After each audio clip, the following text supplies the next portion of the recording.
Hello, everybody, and welcome to the Games Done Quick channel, where we are going to be enjoying some silly cutscenes today on this episode of Awfully Silly. My name is Conception SR. Very happy to be here today, and we have some runs for you. It's hard to get to see on your screen today. Before we get started, of course, we just want to go over a few things that we have going on. So first, we have One and Doneathon. It's coming up next weekend, starting on December 18th at 2 p.m. Eastern. Sorry, I just wanted to get that time right. 2 p.m. Eastern time for One and Doneathon. You're not going to want to miss that as well. You can see more info for that at gamesdonequick.com/hotfix. Speaking of that, if you're watching on YouTube, catching our YouTube VODs, feel free to join us over at twitch.tv/gamesdonequick to check out our live shows starting most nights at 7 p.m. Eastern, just like this one is. And while you're there, Hotfix is funded in part thanks to your subscriptions and bits, so please consider subscribing to help support our future broadcasts. And of course, if you miss any of our GDQ Hotfix shows, feel free to check out the archive of our past runs and shows at youtube.com/gamesdonequick. As you can see, we have such an excellent lineup. The theme, of course, being silly cutscenes. So all of our runs today are going to be cutscene runs. So they are speed runs that include their silly cutscenes. And we are going to start off with an absolute gem, none other than Space Raiders by none other than Cosmic the Dolphin. Cosmic, go ahead and take it away.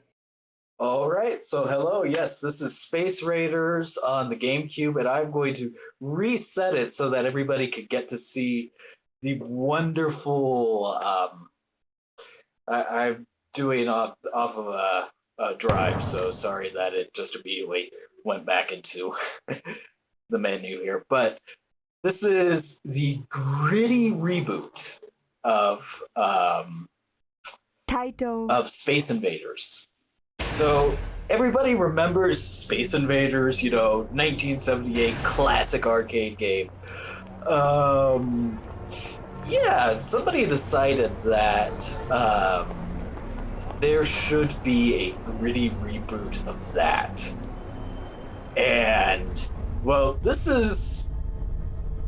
will just set the tone here, even though this is before the run actually starts. All of the Space Invaders coming in, and complete destruction. And here come, your redesigned Space Invaders. They now, they're a bit more gritty now. They're just a little bit more ugly. And they're going to retake over the city. And we will get to meet the three characters that we can play as here shortly. I'm going to cut this cutscene a little short due to some things you can't actually see on stream. But the first character here is Kaji. Kaji, we will not play as him because he's terrible to play as, but as you can see, he's going to go all out to, hold the line here against the... I'm sorry, it's just... But there you go. He's the only one with a super suit, and there we go, throwing a throwing a grenade, and there we go. That's the end of all of them as he walks away. This is Ashley. She's supposedly a reporter. So, I didn't know that. I mean, I could see most reporters wanting to use a good motorcycle. So, she comes into her apartment and finds the place ransacked. And just looking around, and oh no, her boyfriend's jacket is on the ground, and yep, things are bad. And here we go. Here's the character that we're actually going to be playing as. This is Justin, who's just a street thug, who, you know, is with the other street thugs, getting ready to go to town. But, you know, he gets knocked out. But he gets up again, and that's what's important. He does get up again. So there we go. We get to see the destruction of the city, and we get to see the carnage that has been caused. And at this point, I'm going to end the cutscene because as soon as that ends, it goes to a shower scene. So Good call. Probably good call. best not to show that on GDQ. And just very quickly, I wanted to show the default high scores. The default high scores are: you are the invader, and we are the raiders.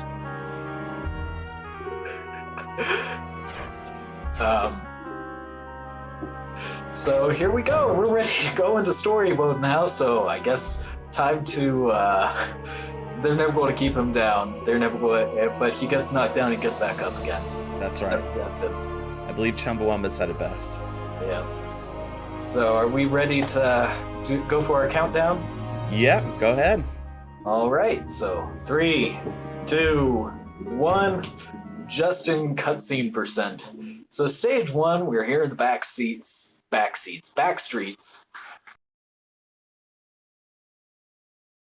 And, you know, running animations, top tier.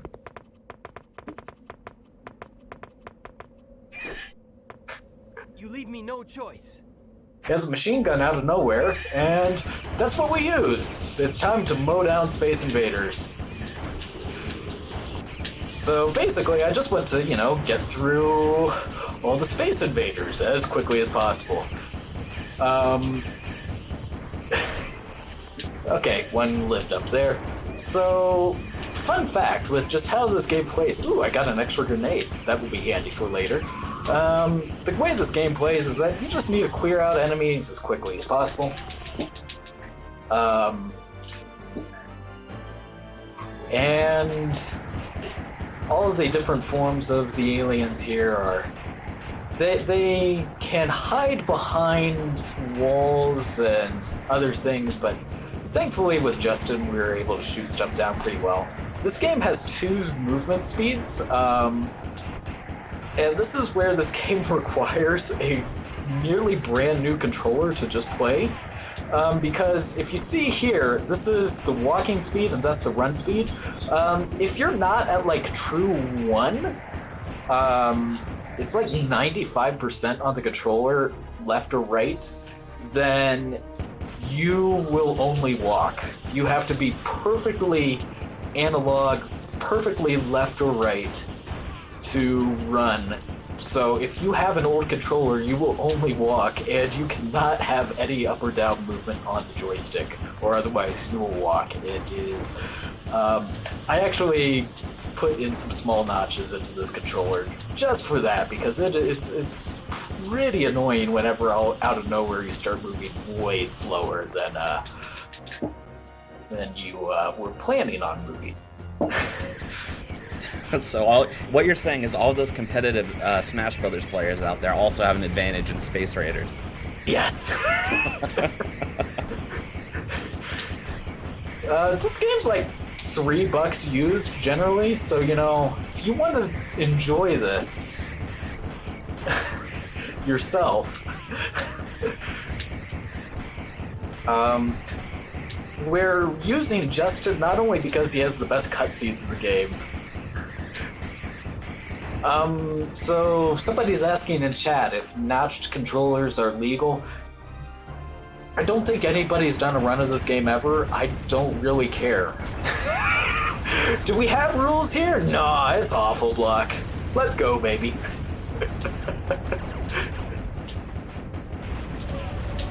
Oh, I took a hit. But the reason why we want to make sure to use Justin is that the other characters have Ashley has much faster rate of fire than Justin, but her damage output is so low, it's not worth playing as her. Naji does way more damage per hit, but his rate of fire is literally like a third of Justin's. It is incredibly slow. So, you know, basically, if you want to enjoy this game, just play as Justin. You can play maybe the other characters in two-player mode and enjoy it a little bit more, but, you know, if you want to... Yeah, there is a two-player mode in this game. If you want to enjoy this game, though, solo, just play as Justin. The Ashley and Naji do not exist. Which, this bears the question, of course. Even when you play as Justin, can you enjoy this game? I enjoy it, but, okay. You know, I might have odd taste. No, certainly not. Not Cosmic the Dolphin. Can't be.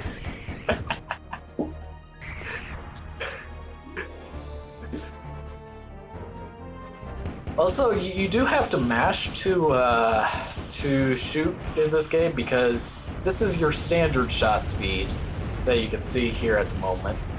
But if you mash, not at a full mash at like 12 hertz, not like a fast mash, or basically not even 12 hertz, more like 10 hertz,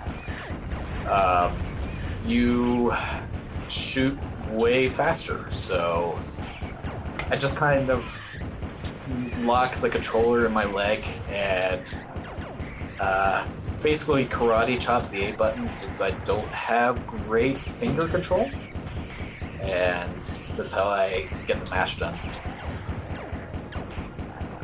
I mash with basically by elbow movement, not finger movement. It's a little tiring. That's another reason why I greatly prefer the cutscene version of this. Gives you a rest. Happy to provide.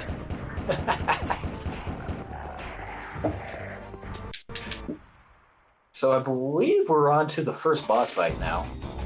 So here we go. We got the cutscene of the boss coming in. He's a big old brew. And we're actually hopefully going to see a mechanic that is in this game that should not be in this game. If you hit 10 shots in a row, then your power goes up. And that is handy. So I want to use a bunch of grenades now, because I'm at low health. And using a bunch of grenades gets a lot of damage done.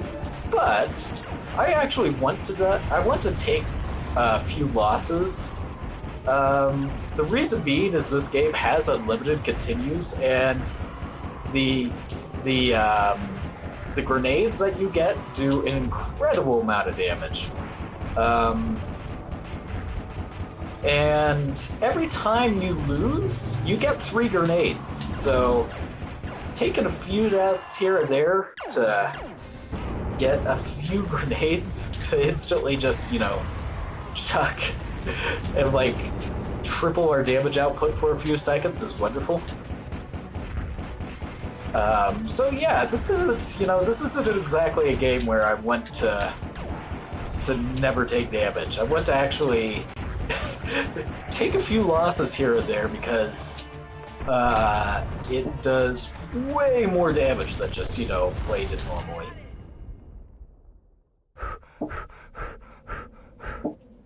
So here you go. Cutscene. But what about the others? What about the others? He's a very serious person. Stage 2 cutscenes are some of my favorites. Terrible. Why would they do this? They do this. Huh?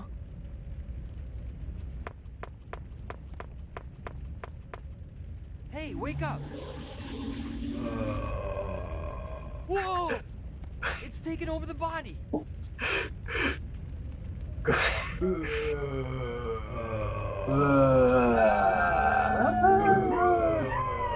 Quality voice acting. Stay away. So yeah, we're actually now in the city, and we can tell that everything's kind of went a little south here. I do want the power-up. So power-ups, oh, I got the speed power-up, so this is actually not the power-up I wanted. Power-ups are random. I was hoping to get a grenade power-up. Extra speed doesn't really do all that much, you know? And also, you know, in true Space Invaders fashion, there are always items that you can hide behind. But the issue is that sometimes, you know, the original Space Invaders in the arcades, you know, those were not stationary enemies. Sometimes you get stationary enemies that just hide behind objects, and you can't attack them. It's an incredible design, so we will hopefully not have to deal with that. But if, you know, that happens, then, no, we'll just get through it. I'll be taking a loss here shortly to hopefully get another... Oh, and I got 2 health pickups. I got 2 health pickups. So, enemies will not spawn unless you've picked up all power-ups on screen. So the game threw at me 2 health pickups, and I wanted to actually take a loss before the next screen. And the game was like, no, you're not going to take a loss. Here's a bunch of health. And if you don't pick up pickups, then, you know, enemies just quit spawning, so... Yeah, you know.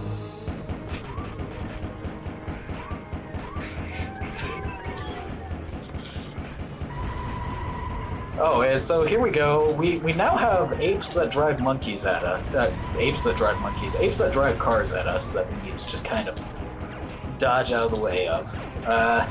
Getting hit by a car really comes up with a really incredibly long animation, so we don't want to do that.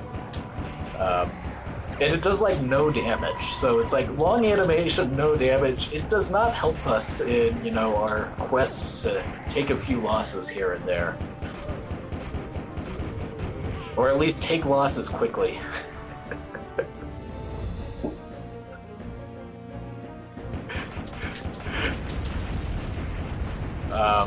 Oh yeah, so this is where I wanted to have a grenade.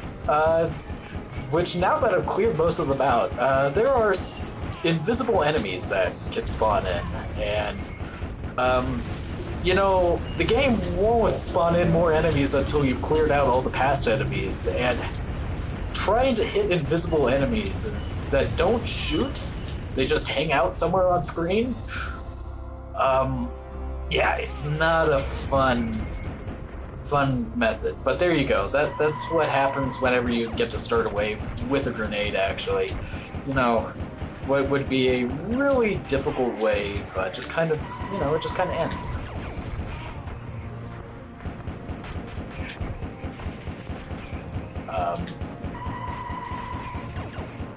So I've nearly taken a loss here. I want to basically just have 1 or 2 enemies left on screen and then take a loss so I can start the next phase with a good loss. Okay, there we go. Yeah, that works. So, you know, fine enough clear time. Now we've got a bunch of enemies that, you know, hide behind cars that we can no longer hit. Like, unless you use a grenade, you cannot hit these guys without destroying the car first. So, you know, we make sure to take a loss there to get 3 grenades to kind of be able to clear those guys out as quickly as possible. If you don't start that phase with grenades, it can literally take 2 to 3 minutes before they move into a space where you can actually hit them. So yeah, just take a loss the phase beforehand and get some grenades back.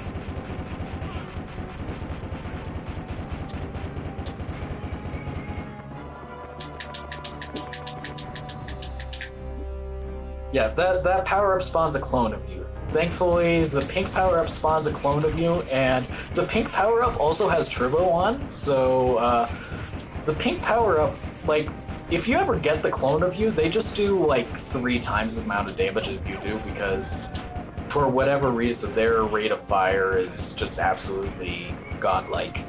So, hopefully we get the clone power-up a few times.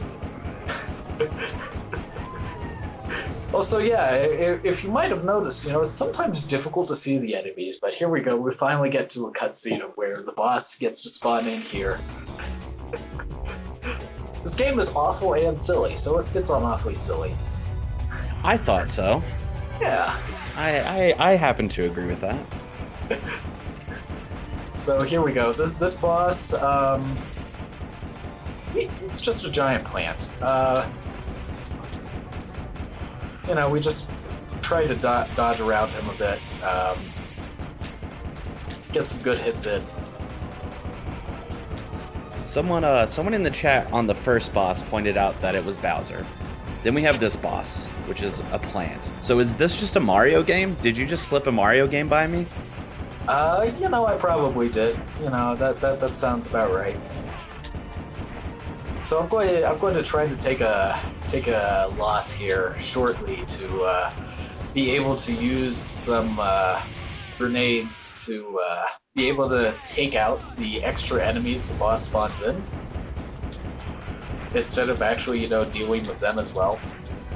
Which the boss will not die until all the enemies on screen also die. So using grenades to clear out the minions is pretty important. Yeah, that giant death ray really isn't very well telegraphed, so dodging out of its way is nearly impossible. But here we go. That's all of the minions cleared for now, and I took another death, so next wave of minions I'll be able to do the same thing again. That attack, it's impossible to dodge without moving forward, and I'm nearly sure that the game was designed to be able to move forward instead of entirely side to side, and they just left that attack in. That would line up with what I've seen so far, yeah. Yeah. I wouldn't shock me if that was the case. So yeah, just casually ask, darn, anyone alive? Sound real thrilled, Justin, about the position you're in at the moment. How many are there?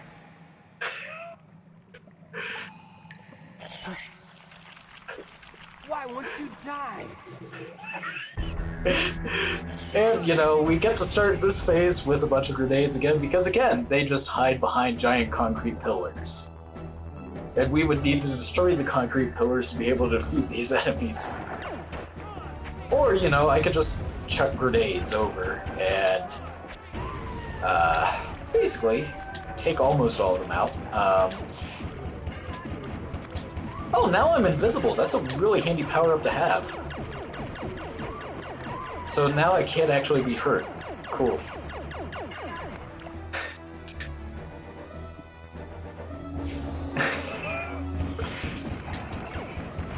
Justin's probably he's probably a really he's probably a really nice guy, but he's just not the most enthusiastic person, even whenever the end of the world is coming. I don't know if you've noticed this up to this point, Conception and chat, but a lot of the enemies kind of have the same color as the background, don't they? Yeah, I have indeed noticed that, actually. I was gonna say there's I don't know if that's intentional, so they, developers are like, oh, let's try and trick the player a little bit, or if it was just bad planning, but neither surprises me. Also, I haven't shown what's Justin's special power yet at this point. He has a roll that's supposed to dodge out of the way, but it's slower than his normal running speed. So it's not even like a burst option, and you're completely vulnerable through it. So here you go. That's his roll. You're completely vulnerable through that, and you just run faster anyway. Lovely. The handy thing is that believe it or not, it does shift your hitbox lower. So if an enemy is, shooting an attack that would hit at like head height, which this game does track 3D positioning of enemy shots for whatever reason, then you can use that to go beneath a bullet, but it's like, it's so rarely useful.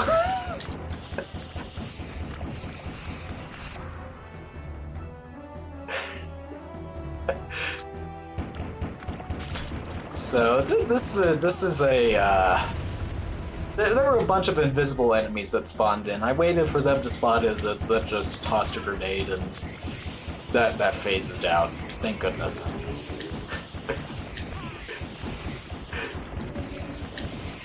That 4-second clear time was nice. Yeah. So somebody mentioned the PS2 version of this game. So this game has a bizarre release thing. So first off, D-pad in this game does nothing, including the PS2 version. This game's analog control only. GameCube version was NST only, so Japan and North America release only. PS2 version came out 2 years later and was exclusive to Europe, so go figure. I'm at low health, so I want to use up all of the grenades I have before I take any losses here. So there we go. Get rid of these enemies here quickly, and I'll be able to take a loss right at the beginning of this phase to get 3. Come on, hit me. Thank you. Get 3 grenades to just kind of instantly start. There's now an invisible clone of me on the other side of the screen. He's a bit of a jerk to deal with. He somehow survived 3 grenades. I don't know how, but there we go. He's down. So you have to wait for the animation of him fully despawning before boss appears.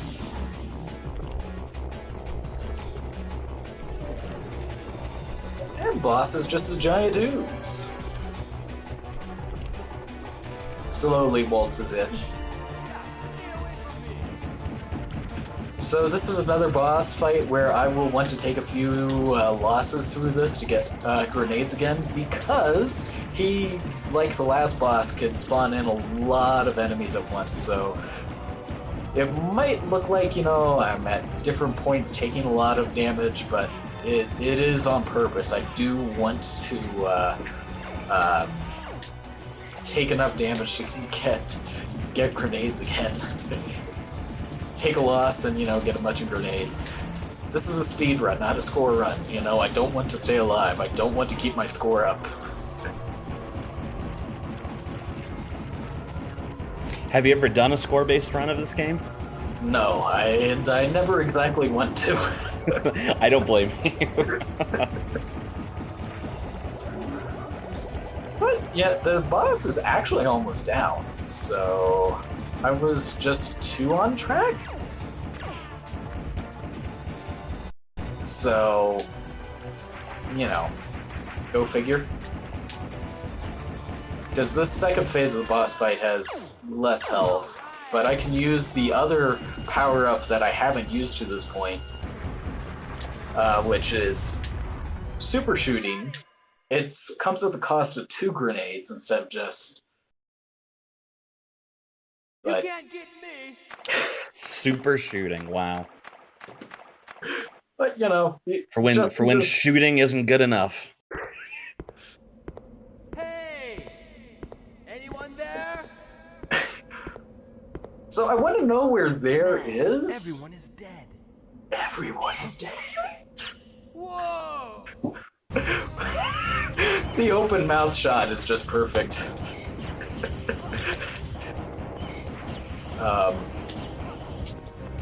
You know, just it's a perfect shot angle, you know. But you know, there's a bunch of enemies here. I do want to save a grenade for like the next phase, so. Hey, there we go. But yeah, 33 seconds, not a bad phase. These guys are terrible. You know, so we're just going to get rid of this by, you know, lobbing some grenades at them.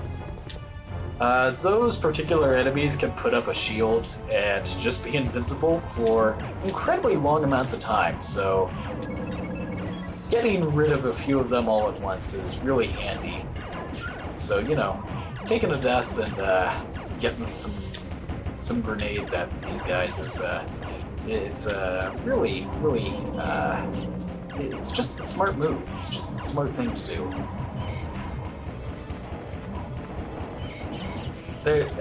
As much as this is like pointed shooty thing, there is some slight method to this. Very slight. It's there. Oh, and I got the clone now, whenever there's like no enemies left, so I can just let him, you know... No, I'll just let him deal with that. So yeah, this is indeed the gritty reboot of Space Invaders, that nobody asked for and nobody probably needed. But, you know, it was 2002 and everything was getting gritty reboots, so why not Space Invaders? So this guy is going to stay shield until he charges at us, and, you know, just charging at us is not a great idea. Yeah, cutscene percent is we are not skipping any of the cutscenes. Here's a phase that is terrible to deal with, especially without grenades. I have not gotten any more grenade pickups, which is what I've actually mostly been wanting.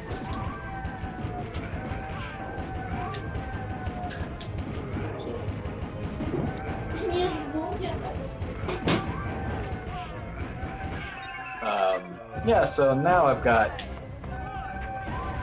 some things to... Oh, and I've got, you know, just perfect shot over here.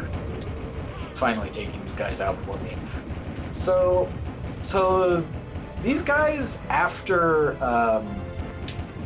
they die, turn into legs, and those legs you have to actually shoot down. The legs are so short that half of your shots just go straight over them, and there's nothing you can do about it. So, you know, you just kind of hope that everything works out, but if it doesn't, it doesn't. Oh, by the way, the wimpy roll is actually an attack, so if an enemy gets into your space, you can roll over them. Which is good, because you can't shoot laterally. So, you know, having that is pretty daggone important.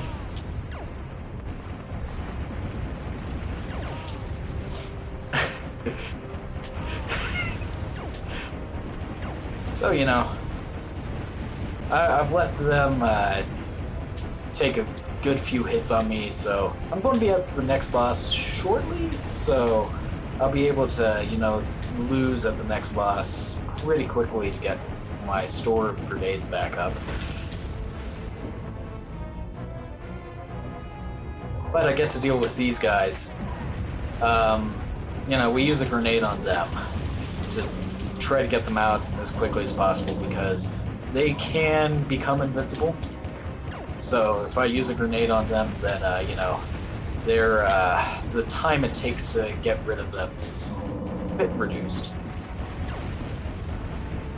So right at the start, within like 5 seconds, they don't turn invincible. So use a grenade at the beginning of that phase and do a lot of damage to them before they actually become invincible. And I'm about half health before the boss fight, so this is nice.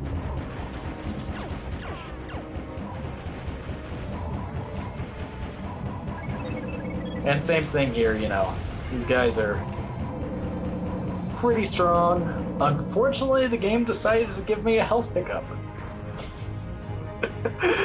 So instead of losing quickly, I need to lose slowly. That's oh, I actually got a grenade. Thank goodness. The game tries to throw you a bone by keeping you alive, and that's the exact opposite of what you're going for. 9 times out of 10, that's probably the right move. But, sometimes game devs, we don't want extra health. Sometimes we actually want to lose. But here we go. This is the actual boss fight. We'll start with one grenade. So, this game's based in high realism. So anyway, there's this giant enemy crab.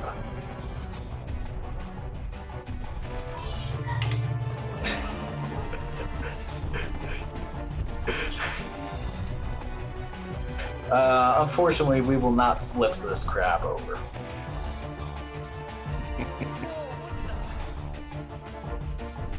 And I don't know if you could hear it in the audio because, this game's audio is mixed so well. Justin very quietly says, "Oh man," whenever the crab appears. If you are not listening for it, you will not hear it. I don't know. I was gonna say, whenever you do Justin's voice, it gives me that Owen Wilson timbre. It's just like, oh man, wow, no. So, we're going to do a few super shots on him. It doesn't spawn in many other enemies, and thankfully we don't actually need to take out the enemies on the other minions on this guy. So,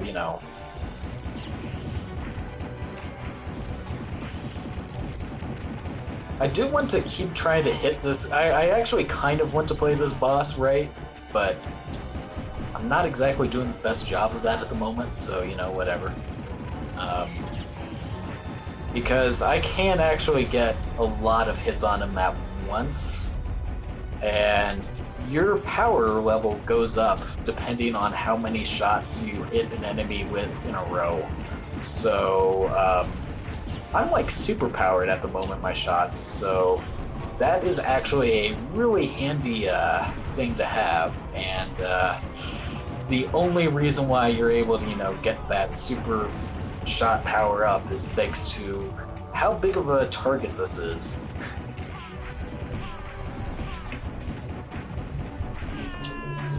But yeah, we take a death here and get our super shot back to do a lot of damage again. And we've got a super powered gun again from a bunch of shots hitting the boss without missing a shot and without taking a hit, and that is the actual boss down.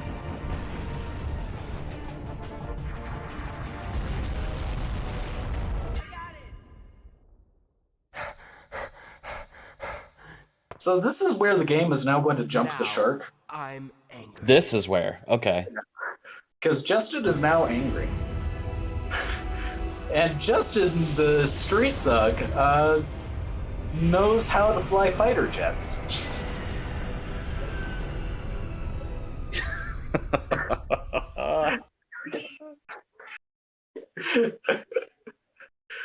I'll destroy this thing from the inside. Okay, let's go. So, you know, he's angry and it's go time.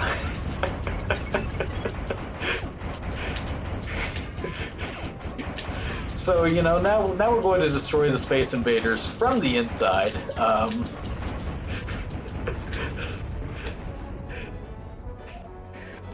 Oh, man.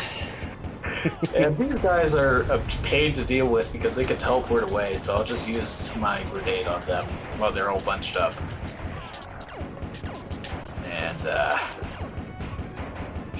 you know, we've just got a bunch of monkeys now. Monkeys shooting at us. Somebody mentioned this being in headcanon a Resident Evil spinoff. I feel like the voice acting is nearly on par with, you know, Jill Sandwich, so I think it's an apt description.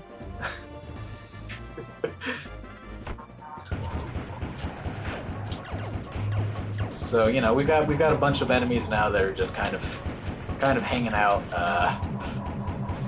Fortunately, you know, you can kind of stun lock them, which, fun fact, you cannot stun lock enemies with the other two characters you can play as.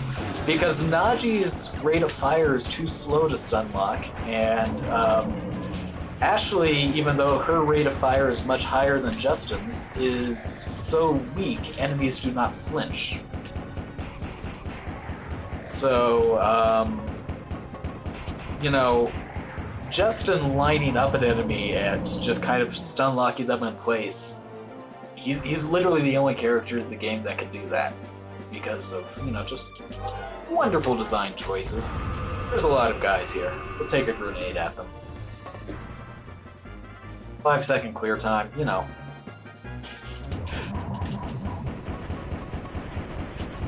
You know, that's a normal clear time.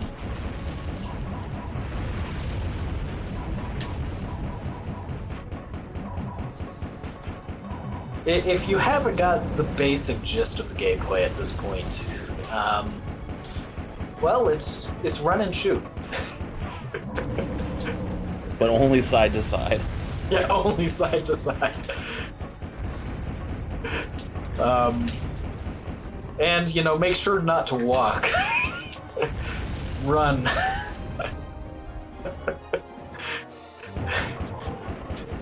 So, you know, we've got a lot of health down now, so we're going to take a death here. You know, purposely get some grenades back.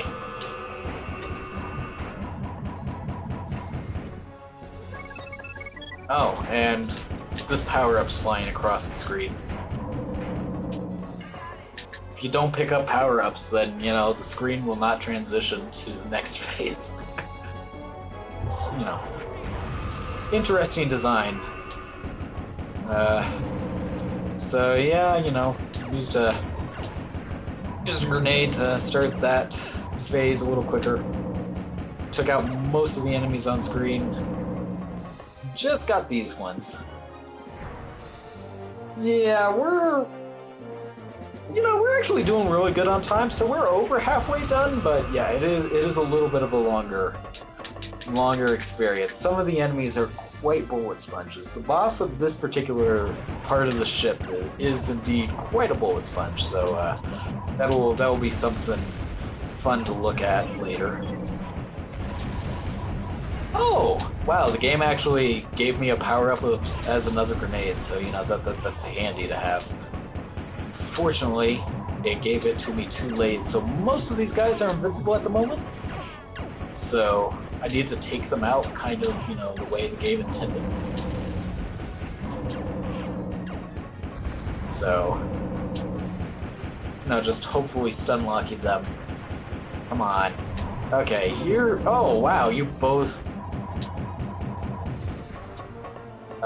became uninvincible at the same time. Uninvincible, man. My language is doing great. All right, In my defense, I live in Ecuador, and in day-to-day life, I speak Spanish, not English.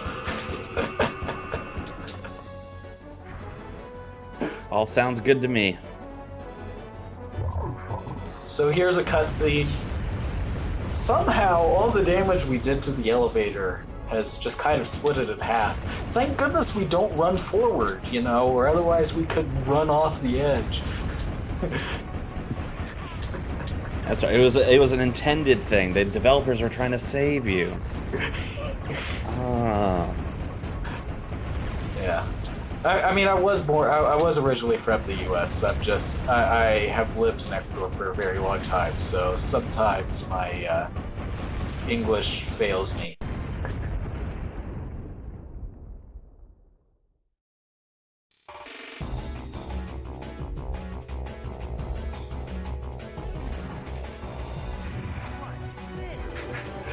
So no, somebody asked in chat if, you know, floors means no grenades. No, grenades just still do damage, they just explode in midair now.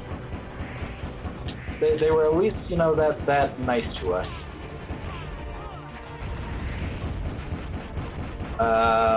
So... yeah, I'm not going to answer any more about my personal life as to why I'm here. Sorry, chat. I think that's very reasonable. Yeah, but yeah. So this is an attack where if you time it right, you could actually roll underneath that. I've only got it like twice.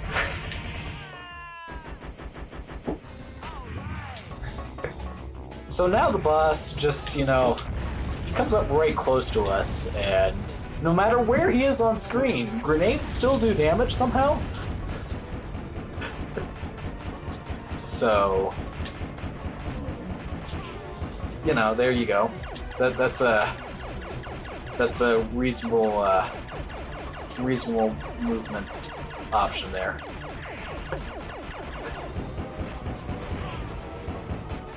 Yeah, if I wanted to take a loss, that one beam is excellent because it just stun locks you and does damage like constantly. So nice.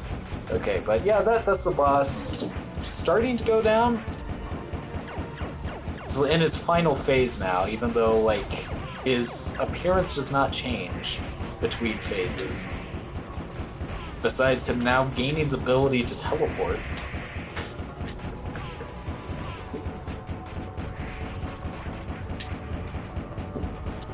And yeah, I don't... Gaining the ability to teleport and put up shields in this phase, and now he goes invisible. So yeah, he's still on screen, you know, he just can teleport and he's invisible. But, yep, that's that boss. Thank goodness.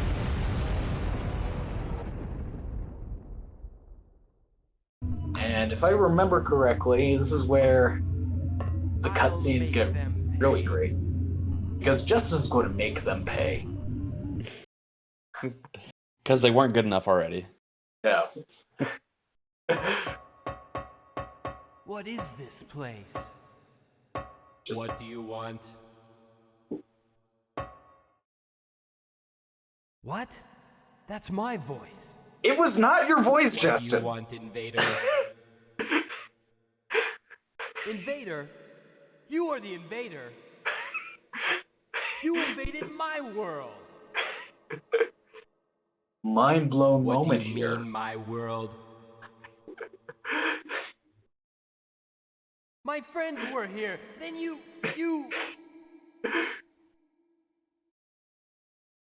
Friends? Quite away with words, Justin. Your friends were What do you mean by friends? here. Is it part of your invasion? Oh no! Shut up. We're not invading. The aliens! The signals that come from this place? Radio signals? Electrical waves? It's invading our space. We must stop this invasion. What are you saying? I hate your voice. I hate your looks. I hate your heart. You are nothing to me.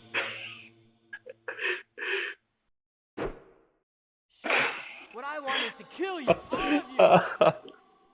Kill all, kill all, kill all, kill all, kill all, kill all. I'm actually crying. Oh my god.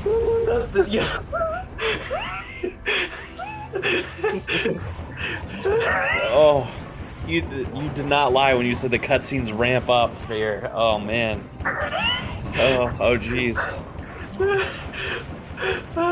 Yep, I hate your voice. I hate your looks. I hate your heart. I hate all of you. It's now deeply personal. Yeah, incredibly personal now. And you know, because the game is now incredibly personal, it's now just fighting the same enemies, but large.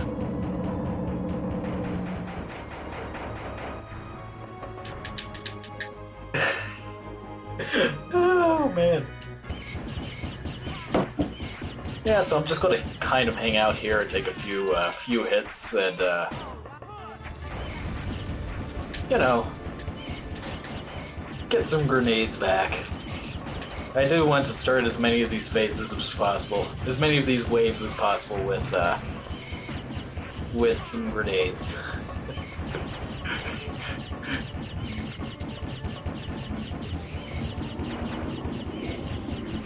Yeah, you know, so if you remember at the very beginning of the run, I showed that the game's high score, default high score menu is you are the invader. And so, you know, they really had a moment to think about that whole line with the boss there and decided, yeah, we really want to go full in on that line. And we'll even, you know, drum it into, you know, the high score chart. Just so that, you know, nobody gets confused as to why the aliens are attacking us, because we're the actual invaders. It's because we invaded their space with radios and radio waves. It's super deep. You know, this game, I didn't expect this game to get that deep. Yeah.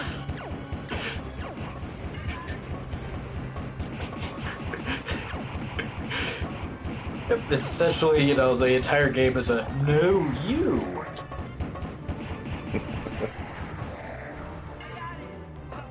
You know, we'll do a little sad roll here to celebrate getting through that wave.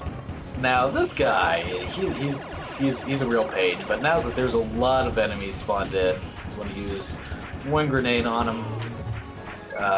And I do want to, you know, get my health back down because I will want more grenades. I hate that you only walk sideways, just... You know, if I'm...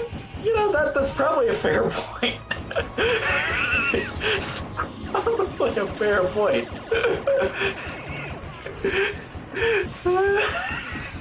That must make going places really hard, right? If you could only walk sideways. Yeah. Yep. So there we go. We got another.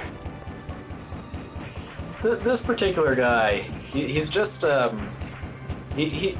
don't know what it is about his hitbox, but part of it is down low and part of it is up high, so a lot of shots could just go directly through him. Here we go. Here's another collection of just big heads, and you know, a few grenades on them, and they're down.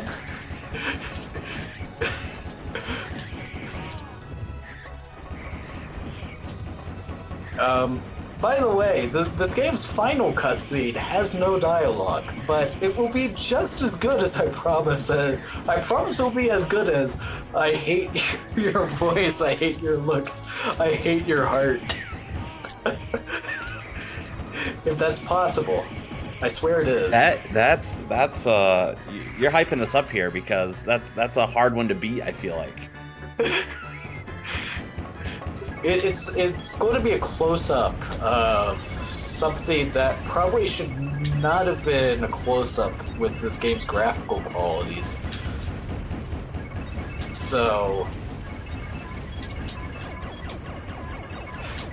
yeah, so this whole phase here is just giving you a bunch of power-ups. Almost all the power-ups disappear as soon as the phase ends. So, you know, it gave me rapid fire, it gave me invincibility, it gave me a clone. Next phase begins and I lose all that again. So it gives you all those power-ups for a phase without any enemies. But now we get to, you know, just refight all the bosses here. I do want to... Ah, nice! I actually timed that right so that my hitbox was lowered so I actually could dodge that attack. But, you know, I'm going to try to use up all of my power-ups here to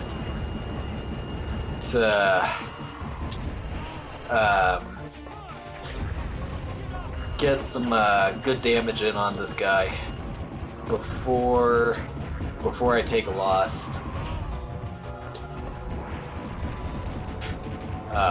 Because, yeah, I do want to take a loss because, you know, next boss fight, I want to start with a bunch of power-ups again.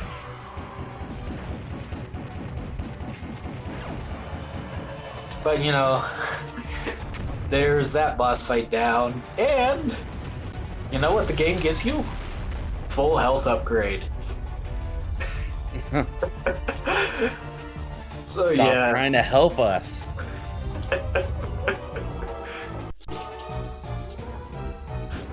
So we come back to the second boss.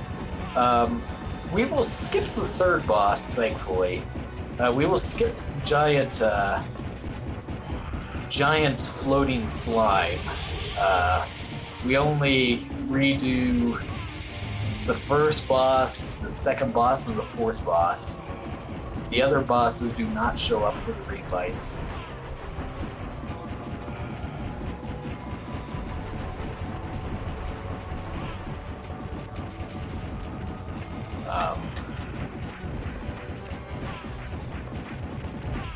I'm getting some good damage in, you know, but it's time to, you know,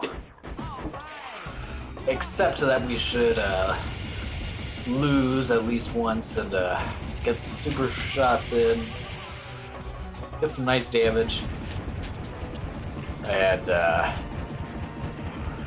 I'll probably take another loss on this guy to make sure to do super shots again. Fortunately, in this phase, it's really quick to, you know, take a loss. Incredibly quick, actually, because he starts doing a bunch of attacks that, you know, just do a lot of damage. So...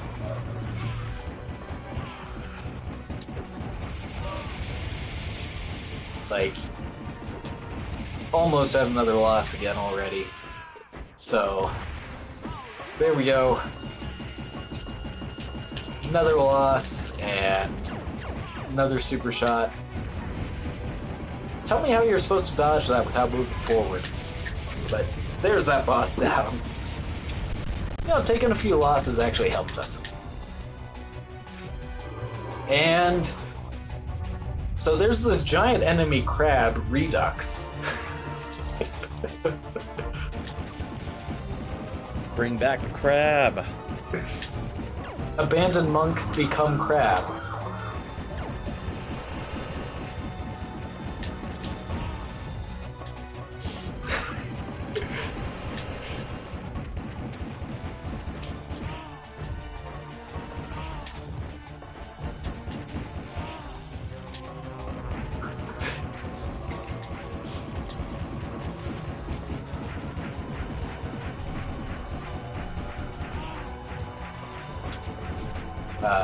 But you know, yeah, we're doing all right.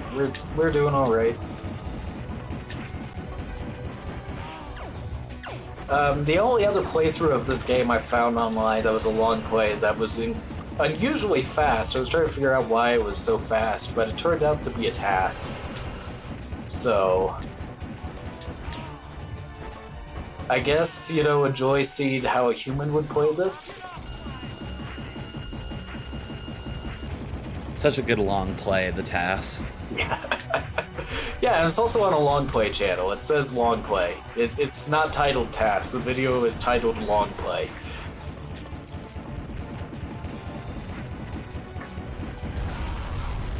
But there's phase 1 of the crab down.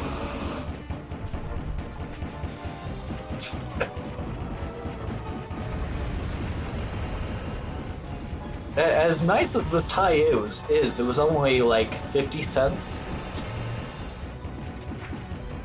So, you know,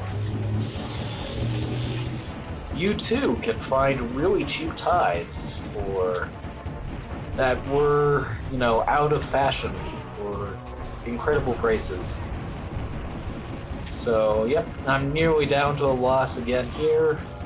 So I can, take a loss here, start with the super shot again, and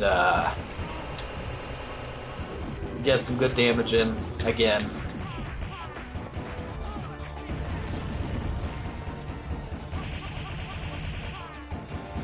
That particular attack now does an insane amount of damage. I shouldn't.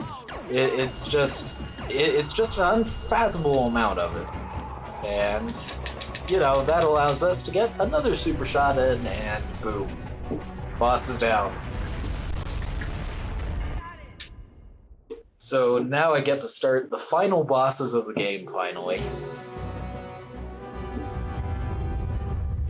So this dude here, he's a little bit of a pain because you have to take down all of these sections of him. There's a lot of them. And he moves really quick. He's very good at just moving out of your range. But, you know, I did say that we have to take all of his sections out. Don't try to play this normally. No.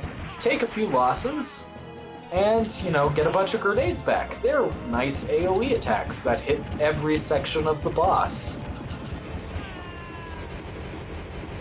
So, you know, yeah, just stay in target and, you know, just keep taking damage, and it will work out just perfectly.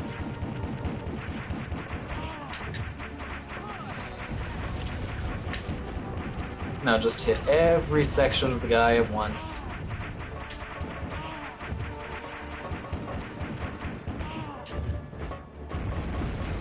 Keep doing damage on him in the meantime, but you know, just keep taking losses and keep getting grenades back. Get those filled in. And you know, we'll beat him hopefully shortly. I don't think a deathless run of this game is like humanly possible. I don't even think the TAS did a deathless run, because I think some of the attacks, there are some all-screen attacks that just do way too much damage to you. But even though that is a thing, this is story mode. You could play the game instead in survival mode where you only have one life, if you really want. I would not suggest it. But there we go, there's that boss down. And we get to start the final boss of the game.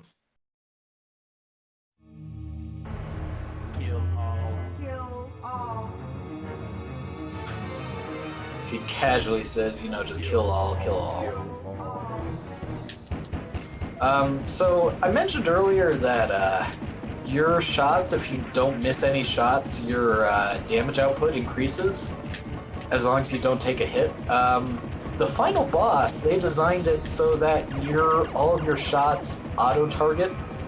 So as long as you don't get hit very often, your damage output increases incredibly because I'm no longer missing shots randomly. So this final boss is, ironically, by far the easiest part of the game because your damage output is finally matching, the enemy's output. It was probably, it was a design choice. It was a design choice.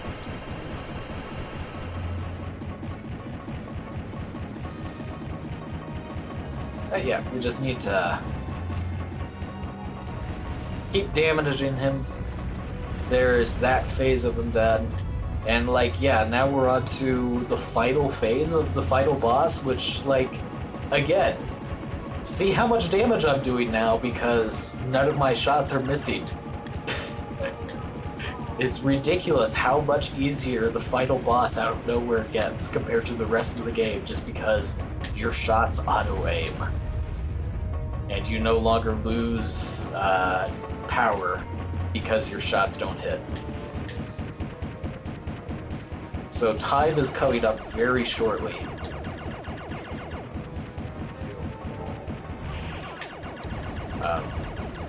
Once I, take out the pyramids here around him and just, keep, there we go. Yep. Just keep wailing on him. And boom. Once the screen pops up here, clear time bonus, that is time. Woo! And we get to enjoy the final cutscene here.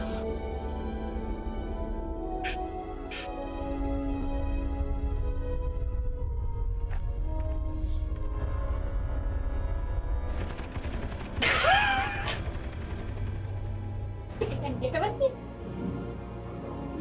Un rato más. Doggy, ya te vas. Ah, ok. Y un minuto nomás. 59. Yeah.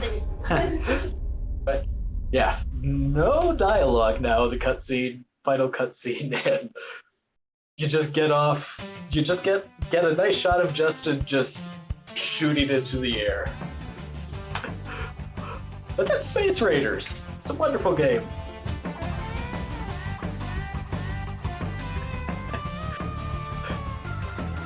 Certainly is. It's a game. It's certainly a game. That's for sure. But it was incredible. Thank you so much, Cosmic, for coming on here and showcasing that for us. Did you want to do any last minute shout outs or anything like that? Please stick around for the upcoming runs. I understand that Linkums is going to be showcasing something really bizarre. And also, I understand there's going to be something that Joester's doing that's incredible as well. So, please stick around. Thank you all for having me, and I really enjoyed it. We all certainly enjoyed it, and yes, thank you again for that wonderful performance of Space Raiders, and thank you for also plugging the rest of the show, which is making my job a little bit easier. For the rest of you in chat, go ahead. We're gonna have a small wellness break here, so stretch those limbs, get some water, whatever it is you need to do to get your rest on, and we will be back in just a few short moments with the next run.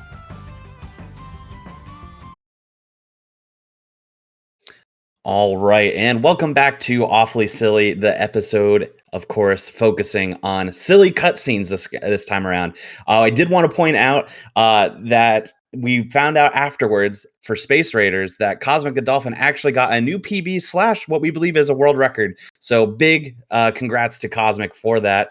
What an excellent run. And speaking of excellent runs, we have another one coming up here. Just want to shout out a few things before we get started, of course. AGDQ 2022 will be starting on January 9th. So make sure to visit gamesdonequick.com for more information and details about the event, such as schedule and things of that nature. Also, GDQ Some of Best Segments is launched on YouTube as well. This is a highlight channel with regular videos like our main channel, but with small highlight reels for all of our main events and hotfix. Use exclamation point highlights in the Twitch chat to learn a little bit more about that.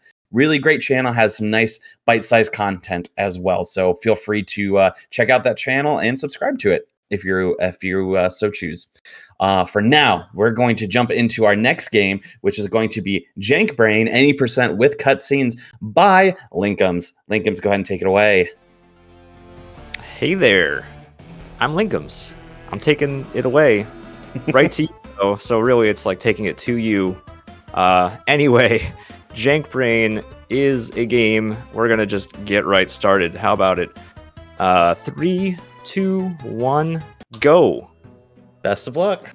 Thank you. Thousands of light years away on the planet Thalamus, there lived highly intelligent aliens with extremely large brains. Hope you don't mind that I voice act the cutscenes. Oh, it's awesome. Please keep going. The aliens were so smart they spent all their time arguing over the finer points of philosophy and logic. However, there was one alien who had no patience for this idle chatter. His name was JankBrain, and he dreamt of using his massive intellect to conquer primitive planets. He found one such planet called Earth, and he traveled there with domination on his mind.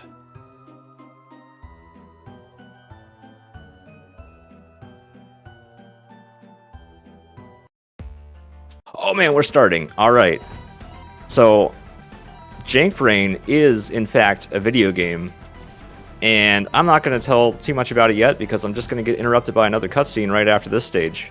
So just look at me go. Essentially running and jumping and shooting. You could say it's a run and gun, I suppose. Well, see, that was fire. We're not supposed to jump in the fire, but it's all good. And before you know it, we'll be done with this level and then do another cutscene. We'll explain soon enough.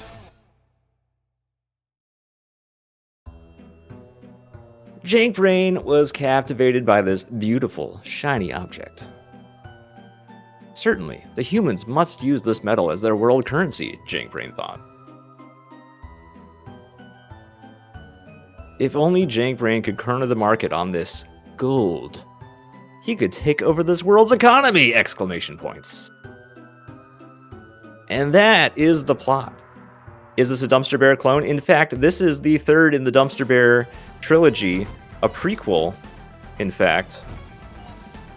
And JankBrain is failing to jump right now.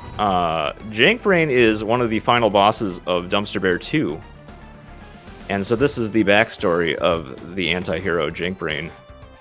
Or in fact, maybe he's not even a hero at all. He's entirely villain. So, here's what's going on. Let me explain. We're dying. I just wanted to show that level twice. So,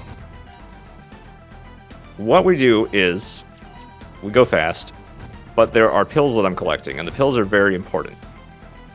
They fill up a meter in the top left corner of the screen, the lightning bolt meter, and I can get up to 4 maximum, and I get 1 for each pill, and that fills up my boost meter.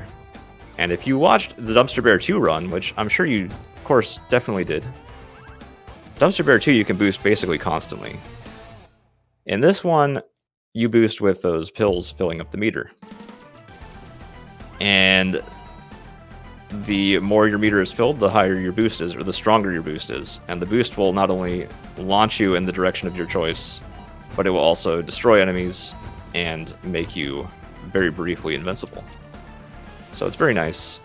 And it also, even more importantly, or maybe actually equally importantly, it will refill your double jump. There's a jetpack in that level that we just played. Sometimes those happen. But we're back to regular. This level introduces a new mechanic. Coffee boosts. Coffee launch? What are they called? Coffees. They're coffee. They give the brain a boost. I am not playing super well, but nobody knows this game, so you can't tell one or the other, right? It looks great to me, honestly. Good, good. It's not a very optimized game at this point. I just like to get something, you know, the groundwork laid for a game that could be a good speedrun, and then maybe someday somebody will do it better. Okay. There's also minecart levels. And even though this looks like an auto-scroller, it is. But you can speed it up by hitting the coffees, and also by going down hills. And you can speed it up further if you continuously jump afterwards. This is actually something that's really important on all the levels, is that getting a boost, especially a 4-pill maximum voltage boost, you will be going above your normal max speed. And as long as you stay in the air, you will keep going that max speed. And so the goal for me then is to keep going in the air as long as possible by continuously double jumping, refilling my double jump with more boosts, or quickly hopping along the ground. But just keep that thought in mind, because now we're using a shotgun that has so much kickback, we can just fly with it. And this is actually intended as a thing you can do. It's kind of a secret, but you know, it's there. Yeah. So this game also has bosses. You can see the boss's health in the top right corner, how many numbers there are by the skull. So I'm gonna be trying to shoot the boss. And that's basically the strat. It's a good strat. Yeah, shoot thank the you. boss. Something else to note about this game is that you only have 2 cutscene. Who sent you? JankBrain asked the helicopter pilot. I was sent by the central bankers to stop you from stealing the world's gold, said the pilot. The bankers know their fiat currencies are worthless. Only a return to the gold standard can save the world's economy. With this information, JankBrain knew where he had to go next.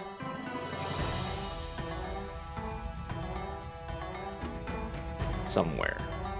What I was gonna say was, you only have 2 hit points in this game, so you're very vulnerable. And sometimes I die. It's not a strat, it's a mistake. But it happens to everybody. It's actually pretty hard. So there are enemies, and they behave differently. These red guys, those red flying guys, are dangerous because they sort of leave the target and they drop bombs before you even get to them. But on the other hand, they only take 1 hit to kill, so that's a plus. Other enemies take more hits to kill, like those yellow guys, more hits. If I'm going fast enough, I can get underneath his bombs. So once again, we're jumping repeatedly to maintain my higher than usual momentum. Jump over this wall. Maintaining that momentum still. And we're just gonna tank that hit, and we're in there. Cool. This level's a really fun one. Portals. Just look at them. You know how portals work.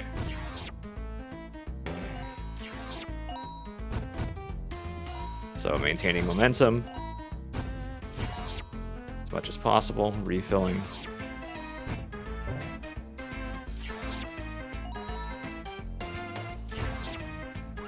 There it is.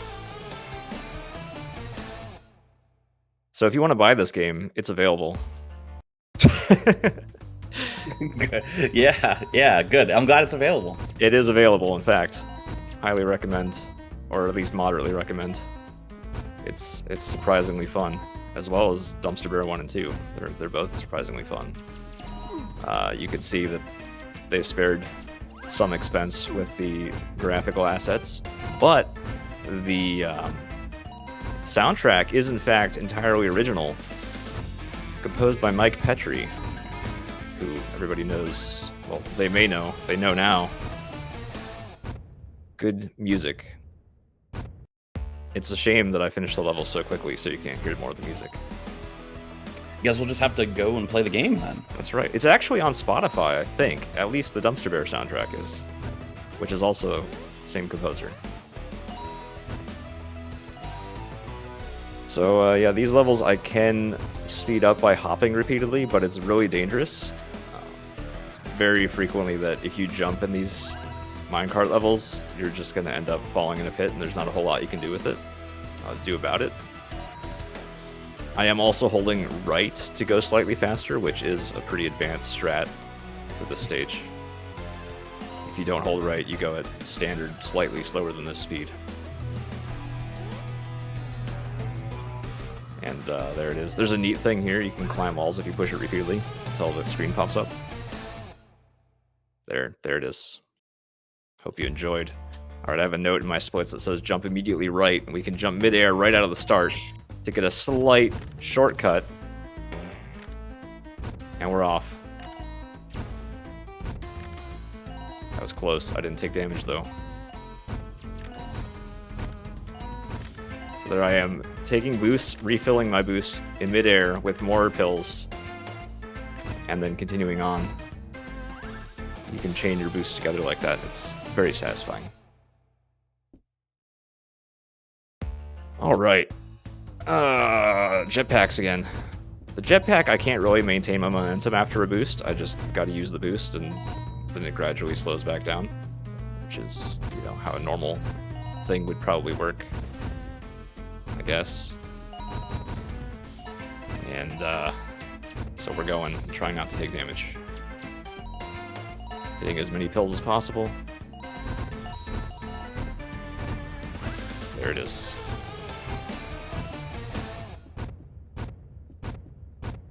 Alright, we're on to the second boss, which I don't like because it has a tiny hitbox. But I'm going to be using a thing where you can hold down a button. Oh crap. You can actually duck under that.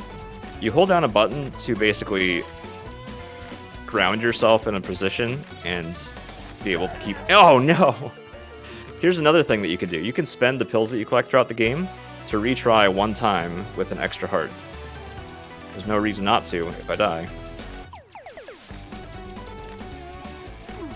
Oh shoot. So this guy is a pain because small hitbox. And his patterns seem to be random.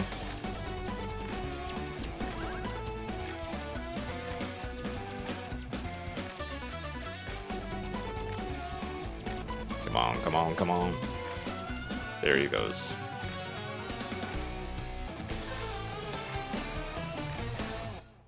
Alright, cutscene.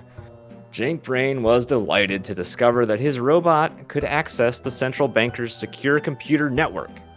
He used his mind powers to hack past the network's primitive defenses. JankBrain discovered that the bankers were transporting their gold by rail to a safe house. And he had a train to catch.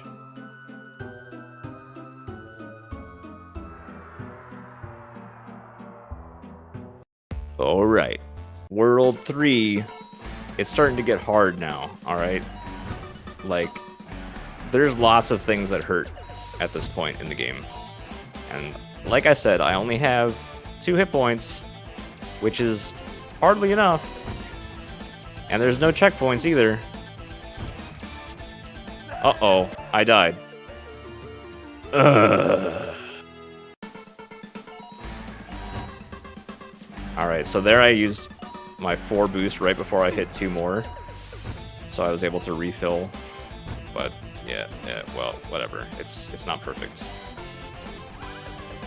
It's not perfect. Let's just not die. How about that?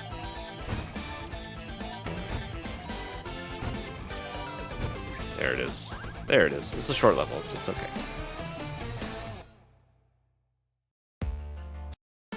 Okay. Another hard one. You know, to be honest, I am running out of things to say already.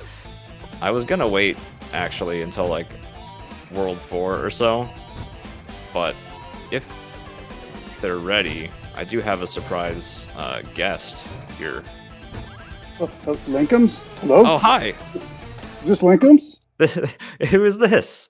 Hey, this is Ron Donaldson. Ron Donaldson. How's Who it the going? heck is Ron Donaldson? Oh, he's just he's a game developer slash dumpster bear enthusiast. Whoa. Thank you for joining, Ron Donaldson. I was running out of things to say, so it's a good thing you're here. I heard that you actually made this game. Is that correct? That is correct. Log Games, which consists of myself, made this game. And Wow. I love watching the buttery smooth 60 frames per second, high level JankBrain gameplay that you bring to the table. Thank you. And if you have the monitor for it, you can even play this in 144 hertz. That's true. It hurts a lot. And I actually fixed a few bugs. You told me of a few bugs in 144 hertz. Maybe. So, Yeah, that's true. I think they're fixed at this point. I don't remember anything anymore, so I don't notice anything. But yeah, wow, welcome. I gotta say, I like games. And so I found this originally way back on the Wii U, the Epic Dumpster Bear on Wii U. Log Games reached out to me and for some reason and asked if I wanted to play it, and I thought, wow, this doesn't look very good. I gotta try it. And it was better than expected. Yeah, that was back in you were a high view YouTuber back then. I'm like, this guy, I need the publicity from that only Linkums can provide. Back then, when I was a high view YouTuber, indeed.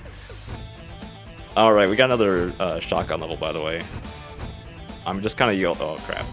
There's these spike balls that fly on this level, and I just kind of YOLO through and hope that they don't hit me. I always wonder, like when I see you play speedruns of this game, are you timing those, or you're literally just YOLOing it, like you said? On that level, I'm YOLOing it. Actually, the shotgun, yeah, I'm pretty much just YOLOing it. I have a basic rhythm, and that's about it. So I saw a couple questions in the chat earlier, and one was, just walked into this run. Is the player just a brain with arms and legs, or is it a costume?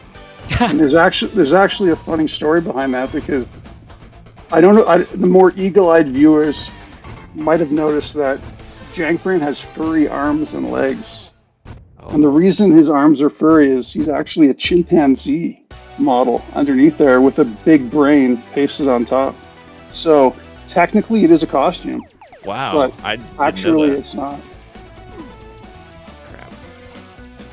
Oh, and I remember this boss here.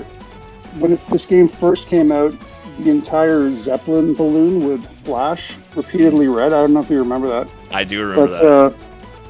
After watching a couple of people play it, I realized I better take that out because it's very uncomfortable to watch. It was. It was very seizure-inducing. I didn't have any myself, but I thought about it. Alright, this boss is actually hard. There's a lot of stuff flying around, and good, I'm glad that... Yeah, right at this part, instead of staying red, it would flash the whole thing. It was rough. Oh, cutscene. JankBrain thought the bankers were flaunting their wealth with a luxurious airship. Seems like somebody did that recently. It was no wonder their economies were in shambles, ravaged by inflation and excessive debts. Inflation like a blimp. JankBrain knew there was only one airport big enough to land that beautiful blimp. And it was time to cash in his air miles. Nice. I love air miles. Yeah? Well, They still call them miles in countries that use kilometers, I think. What's That's up with true, that?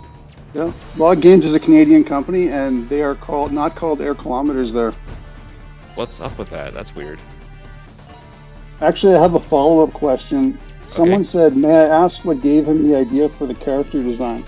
So this kind of ties back into the chimpanzee model. I had a prototype of a game where you were a chimpanzee, but with the camera zoomed out this far, the character was too thin, so you couldn't really see him that well. But I loved the way the animation looked on the chimpanzee model, so I needed to make the character bigger on screen, and that was why I added a giant brain. And I have no art skills, so I just put it on pretty much on top, unchanged. That's great. I love that.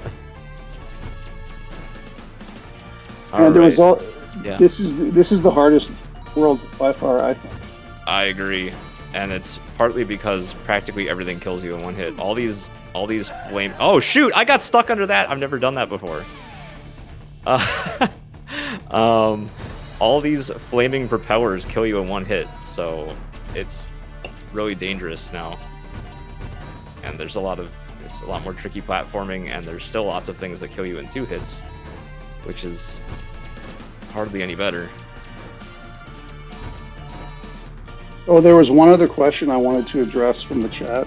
They said, ask him what he thinks about bankers. And that's a tough question. I don't know. I don't have maybe the plot of this game might give you my thoughts on bankers, but it's they have too much power, I think. Too much power. Uh-oh. Took damage. This level's a little tricky. There's a lot of things that can damage me here. And I already took damage. I didn't want to. So, I never mentioned these chests. Certain ones have health in them, which I got and then immediately lost. Certain chests also have a power-up in them, which you keep as long as you don't take damage. And the power-up will let you shoot stronger attack that kills most things in one hit, or maybe everything. So that's nice to have sometimes, but usually it's not worth the time to break the chest open. But it is nice to have the safety hearts on occasion for levels like that. Linkums, can I ask you a question real quick? Sure. In terms of, like, minecart levels are kind of, I don't know what the word is, but they're in a lot of games. Yeah. And where would you place JankBrain's minecart levels in the pantheon of video game minecart levels? I don't like them. Yeah, I already knew the answer to that.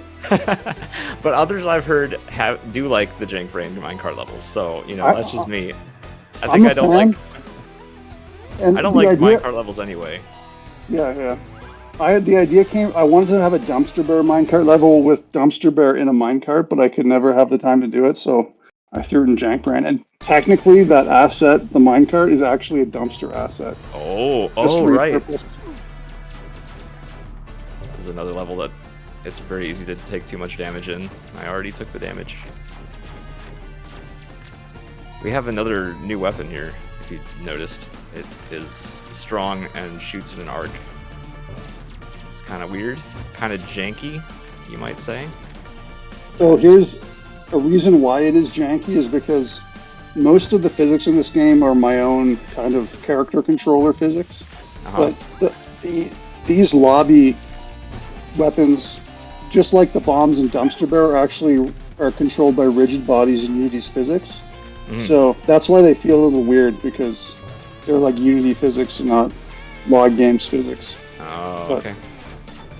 They're rigid. And I think in Dumpster Bear 1, I actually had the physics step at 50 frames per second instead of 60, so there was a little bit of extra jank in Dumpster Bear 1 with the bombs. Nice. Extra jank. Ooh, we're gonna make that guy hop over. These levels are stressful. I'm glad you're here to help with commentary because, my gosh.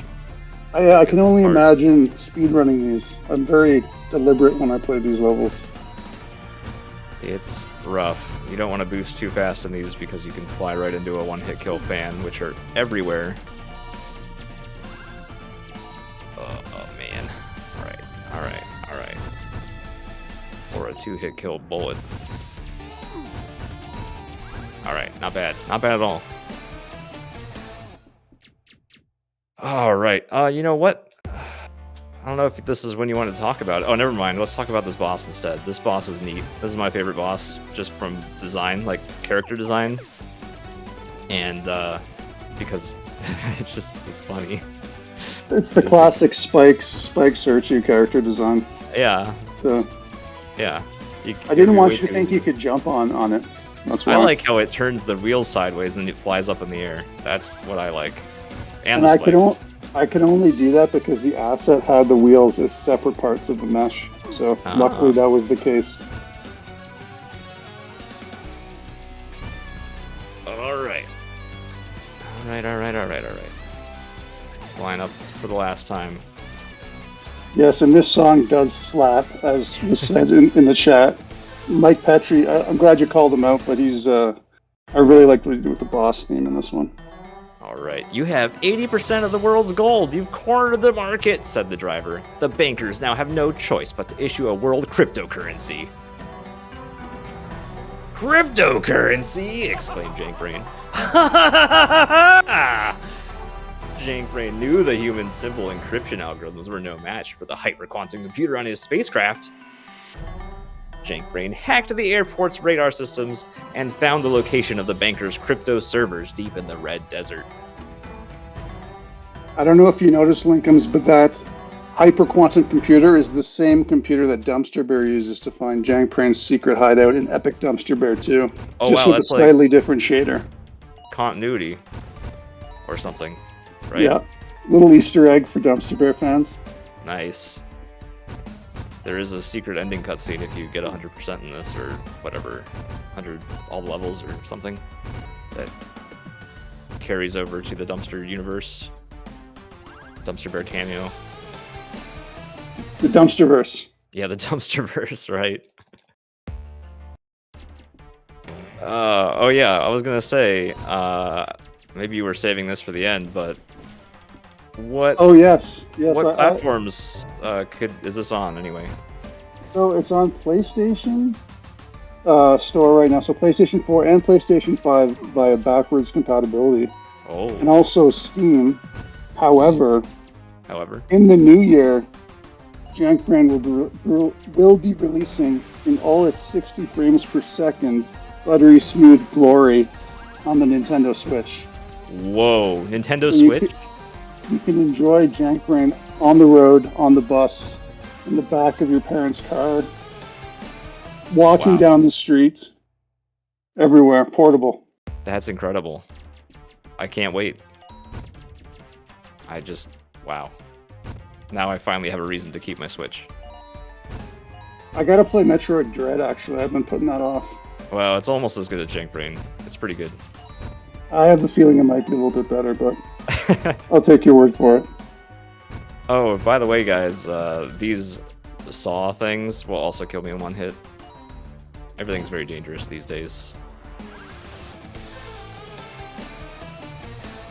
I was hoping to jump off the cliff after finishing the stage, because it still makes the "you died" screen come up, but it also counts as a victory. Uh-oh. Oh, I made it. Good. I'm accidentally missing pills, though. It's okay. It's okay. It's okay. So there was another question in the chat. Yes. I wonder what the game creator's opinion of cryptocurrency is. And I'm fascinated by cryptocurrency. From the last cutscene, I can see risks in terms of quantum computing breaking encryption. Oh. But I was also a big fan of gold before cryptocurrency existed. Uh-huh. And I still am a big fan of gold. It's shiny. Yeah, but I think, you know what? It's the modern age. You need to diversify your portfolio. That's all I have to say. Oh, okay. Yeah. I know I have. It's all Bitcoins and Beanie Babies all the way down. The Beanie Babies aren't doing too well. I'm doing Shibu. I'm 100% Shibu. Nice. I'm not actually in Bitcoin, but I missed out on Doge. I'm not going to miss out on Shibu. Yeah. I'm probably pronouncing that wrong. All right, got through that. Whew. Oh, we're getting close to the end, actually. There's one level after this, and then the final boss. I just hit a box. I'm all kinds of janky right now. Just time is flying by. We're so close. Oh, you guys might be wondering what the silver bars are for. Maybe you weren't wondering, but I'm going to tell you.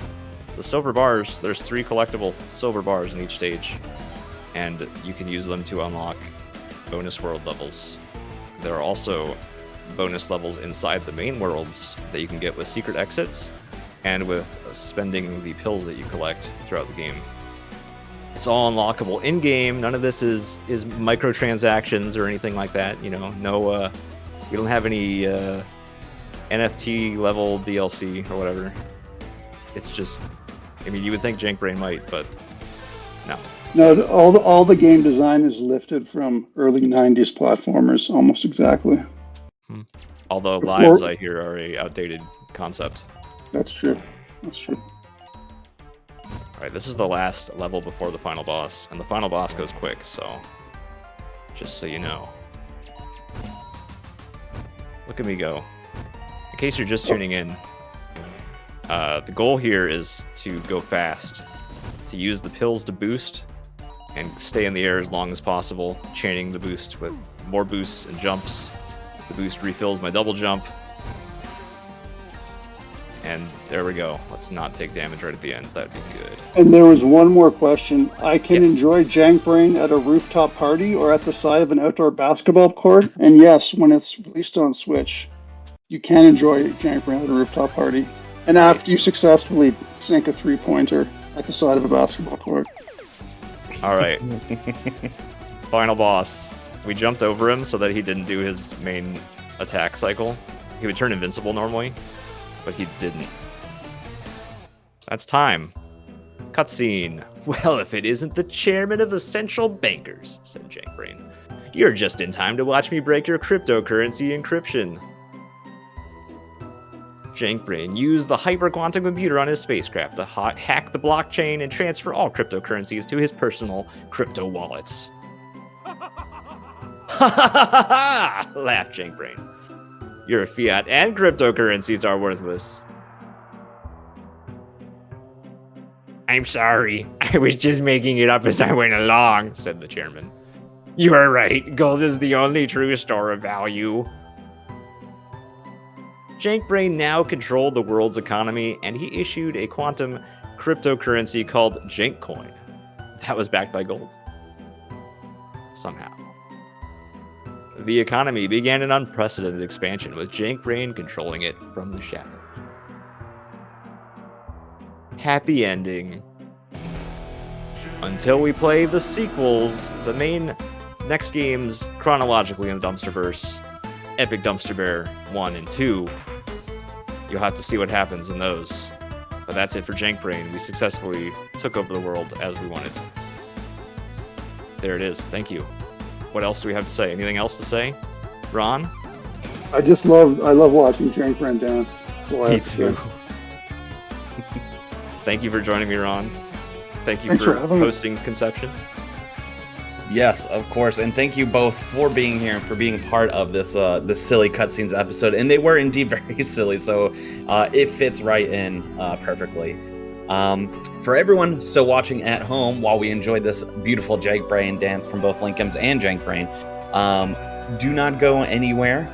We're going to take a wellness break, so feel free to get up, stretch your legs, get some water, get something to drink, get something to eat. Get some gold if you want to hold on to that, and then we will be back with our next run coming up in just a few moments, so stay tuned.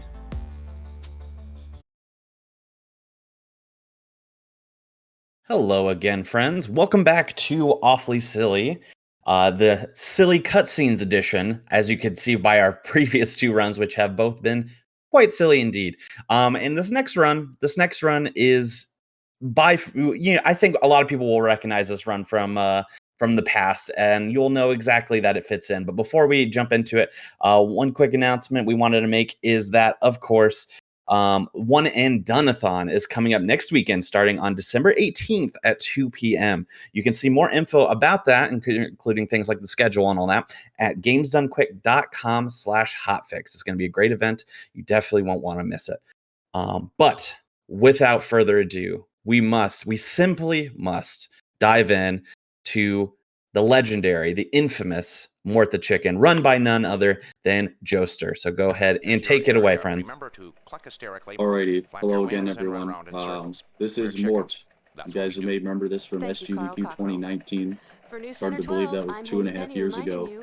But we are back, and I am back with Punchy once again, because the true experience would not be complete if we didn't get the whole band back together. So Punchy will help me guide you through whatever the heck this game is supposed to be. Hello, I'm here to reprise my role as Chicken Reactor. Yeah. Dude's surprised by how epic this game is. Surprised by poultry. Yeah. So we'll let the intro cutscene play out here for a minute, and then we will get ready to rock and roll.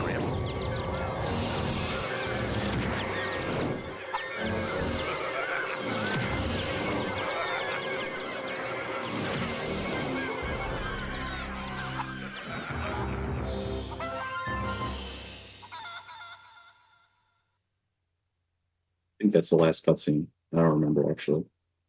Alright, it is. Alrighty. So if we're ready to go, let's do it. In 3. Oh, let me turn the analog on. Hold the phone. There we go. 3, 2, 1, go. Mort the Chicken. Alrighty. Good luck. Let's do it. Mort. Oh, already missed a power up. There we go.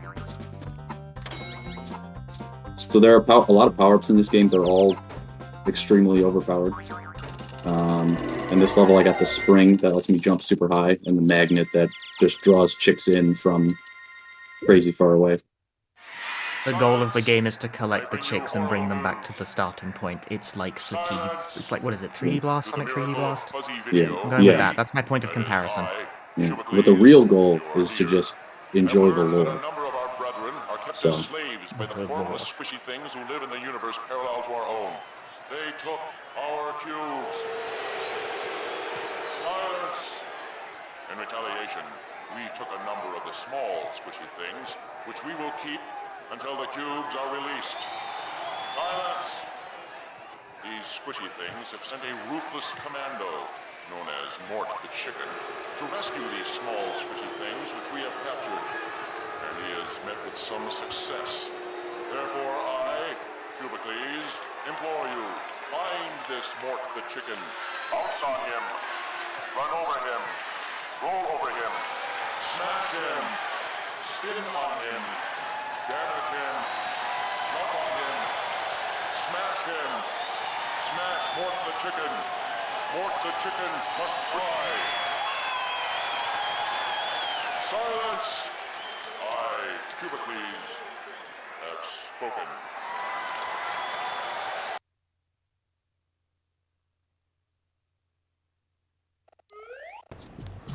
Back to the extremely riveting gameplay. This level is very quick, as is basically every level in this game. You actually play through the game at, like, top level and watch all the cutscenes. The game is about 50-50 gameplay and not gameplay. So... Notably, he's cutting all of these corners because it is actually impossible to fall off the stage in this 3D platformer. Yeah, you could literally hold no button and not die there. Like, you just float. Chicken Little. And I'm Henny Penny. Panic and pandemonium struck a sleepy farm today as odd cube-like creatures snatched up baby chicks, seemingly at random. Henny? The number of chickens missing is still unknown. Our inability to count has hindered the effort. Chicken? It all took place here, during the live taping of the popular Mort the Chicken television program. Mort and the wacky gang were apparently in the middle of a good old-fashioned hoedown when disaster struck.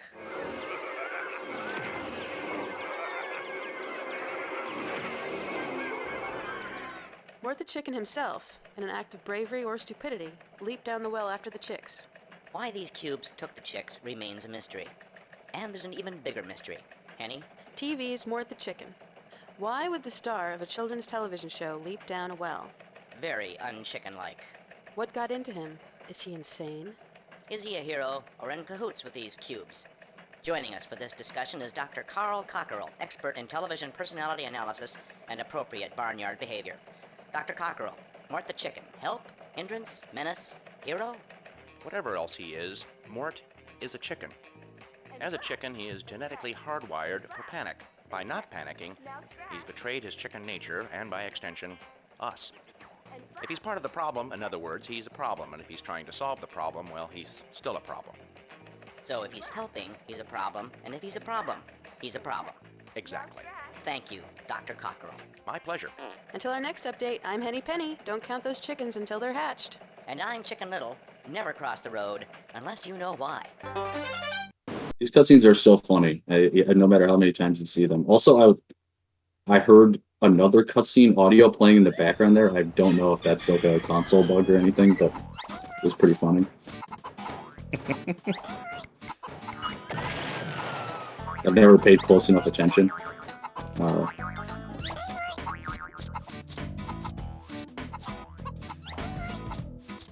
So the jump to actually get, like, those first couple spring jumps are not, like, super easy like the rest of the game. They're a little hard, but not really. But who cares about the gameplay? We want lore. Peck and flap and peck. Lore? Lore. Right then, let us retaliate by not discussing any further. There's more yoga to come. Oh, joy! Does this control well? This game actually controls so badly that I intentionally use a controller that has terrible analog sticks, so the movement feels natural. Yeah, no, it does not control well. I tried to play this myself and it gave me a headache. Yeah. Like, the controls gave me a headache, and that doesn't really make sense, but it did.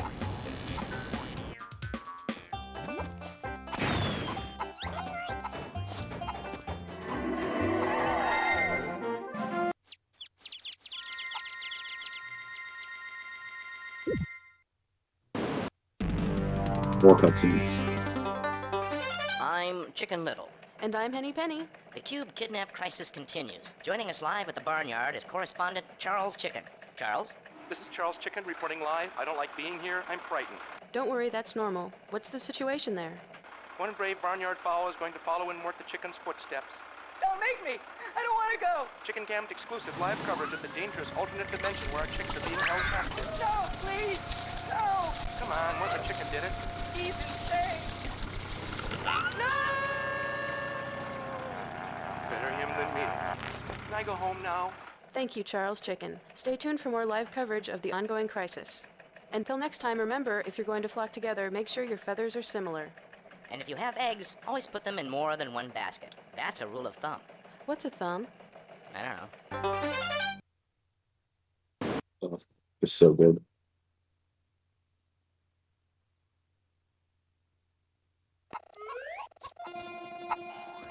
What's a rule of thumb? I don't know. I'm slightly behind, you see. Yeah. Oh, that's not good. Okay. So if you get hit, your chick gets imprisoned in an ice cube like that. You don't want that to happen. And if you take too long to free them, they'll actually go back to their starting location. So you really don't want that.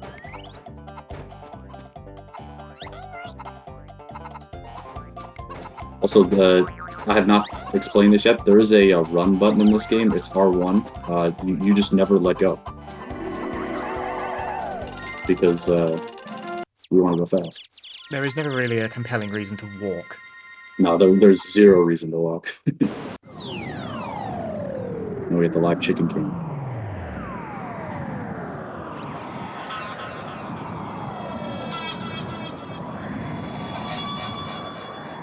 This is just the Mortal Kombat 4 game over. I think that's what you said back at SGDQ also. I think it is the exact same joke. I think I'm reusing material. That's right, When it's the good material's material. good. When the material's good, you gotta bring it back.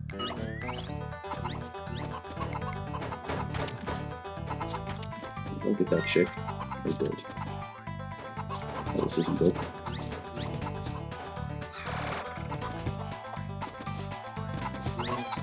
Oh, that's awesome. Okay, where's that little ice block? There it is.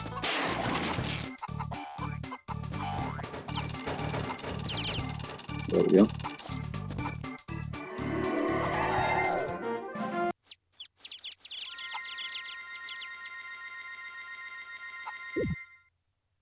The greatest collection of dance hits ever made. You get Funky Chicken by the Chickadelics, Shake Your Tail Feather by Cogburn and the Coops, Got to Get My Talons on You by the artist formerly known as Rooster, Baby Baby Baby by Baby Chick, Oh Baby Baby by Chick Baby, Baby Baby Oh Baby by Baby Baby, I Wear Funny Hats by Weird Al Chikovich, and much, much more. If you look closely at the text that scrolls up there, there are so many typos that it just gets funnier the more you look at it. Like weird was spelled incorrectly there, and there was just a random G, I think, in one of those names. It's pretty good.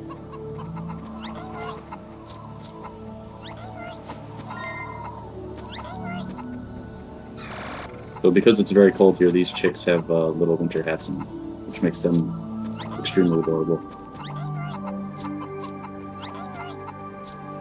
But the ice here is terrible, which makes this level not so fun. Yeah, this stage actually does have ice physics, which... Oh boy. Yeah, you can just see me skidding around here. Oh, that's not all of them. One of them got trapped there. Actually, another one. I'm getting pummeled here. Oh, I'm dizzy. Oh, wait, did I die? Okay, that's new. I've never died playing this game before. I didn't even know you could. I just got comboed. I don't know what that was. You ran out of corn meter. You got corn cobbed. I'll be honest, I didn't know it was actually possible to die in this game. This game is so easy, and I just got freaking owned. I assumed it was a health meter, but I could never really verify that. Yeah, this section of this level, getting this chick here is super hard because it's just under a thing, and these green guys are very, very mean.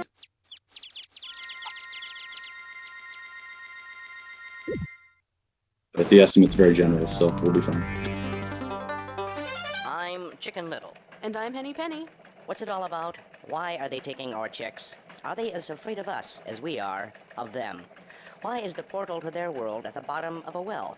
Let's get some answers from our resident expert, author of Your Inner Egg, Who Needs to Fly, and The Coop of Tomorrow, Dr. Carl Cockerell. Carl Cockerell, these cubes, our chicks, explanation?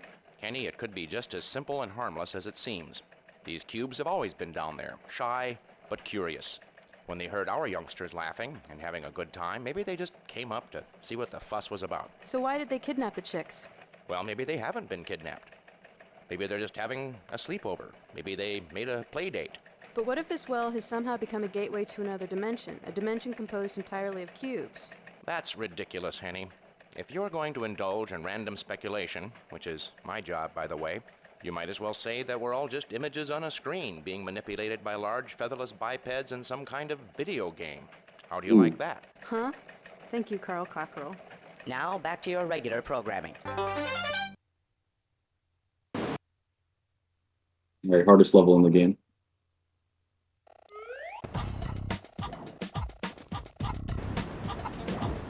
We did it.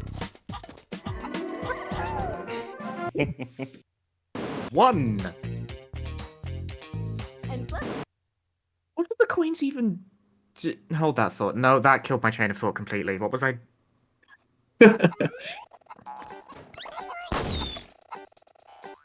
Really distracting, chicken yoga.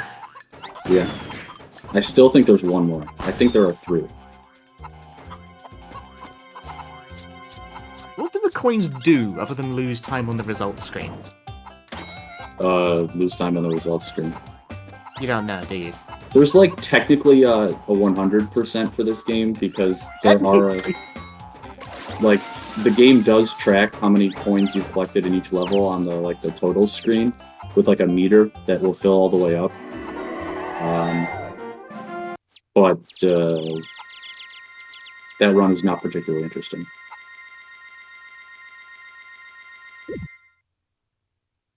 Oh, no cutscene. That's lame. Get into another ice level too. Yeah.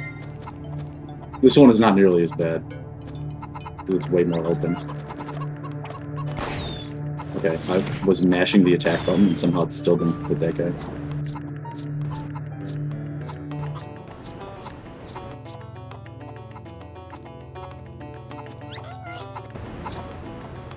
These blue guys on stilts are way less aggressive than the green guys on stilts from the previous ice level, which is nice.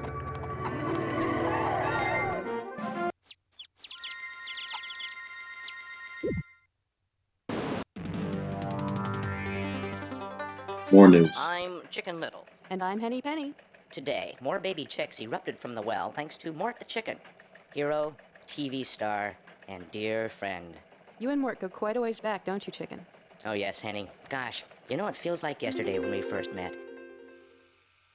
Oh, we get the deep lore. Airship Propulsion Laboratory, where the ever-so-publicized rocket sled is about to be tested. Joining me live is the test pilot. They call him Mortimer Chicken. Even though you're terrified, Mortimer, you're a better chicken than me. You wouldn't catch me in a rocket sled going 500 miles an hour. Where do you get the guts? Okay, here we go. They're strapping him in. There seems to be a little resistance. Okay, a lot of resistance. Mortimer is strapped in, and we're ready to go. I can see the engineers running around. They're almost ready. And there's the countdown. 3, 2, 1, blast off! And there it goes, over 500 miles per hour with the world's bravest chicken at the helm. The force is incredible. Let me tell you, most chickens would be stone cold dead after a ride like that. What a ride. Baby Mort felt so lucky to be alive that nothing scares him anymore. He'll probably be dead soon, but until then, we'll admire him. I think Mort's adorable. I'm Henny Penny. And I'm Chicken Little. Now back to the game, already in progress.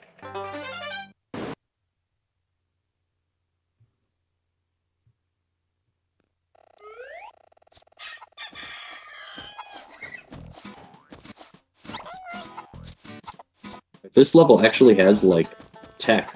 I'm, like, halfway through the game and I haven't even mentioned anything other than hold down the win button. So there's a dive bomb attack you can do in the air and it gives you extra height. So you can use that to get over that wall there. Incredible speed strats right there.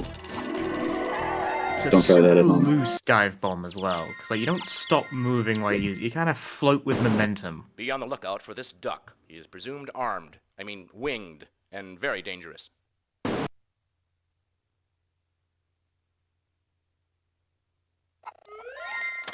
This level is just atrocious. So if you got anything to promote or shout out, great time in. I can always come up with some stuff to promote. Sure.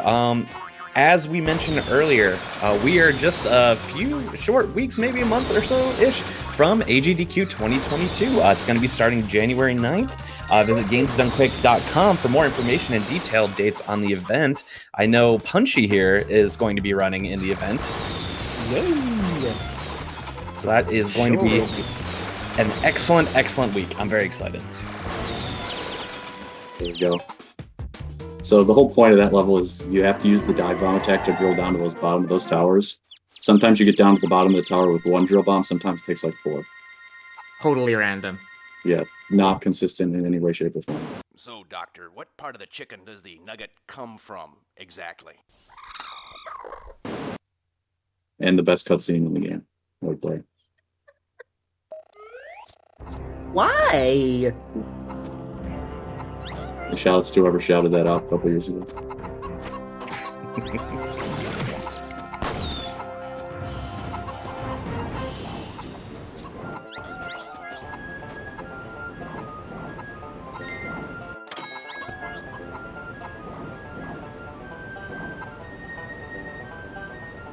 Hold on, please. Thank you. Ironland, you got this. The game tries so hard to not kill you that just falling down onto the ground is hard.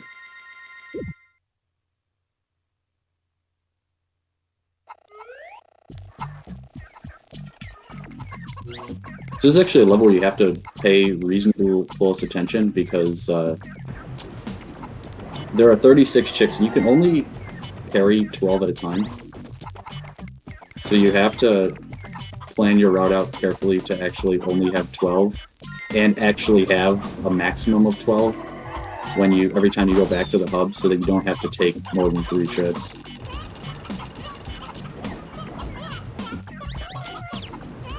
Okay. Oh, I got that one. Okay, this should be all of them. Bingo. And then this screen takes forever because there's like a trillion coins you get.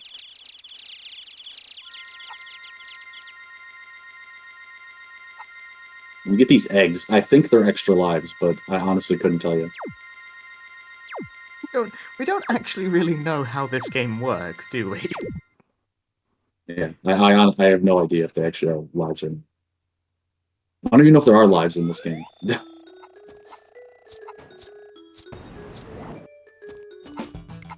So you have to go past this power-up because sometimes it just straight up doesn't spawn.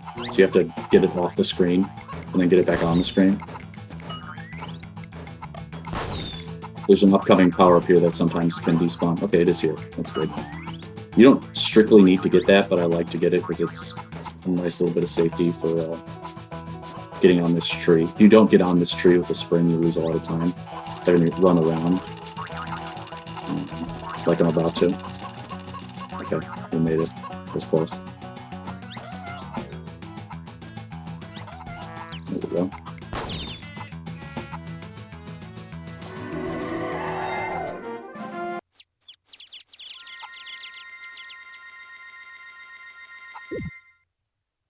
Peck. Now scratch. And Here's your conclusion to the chicken yoga saga.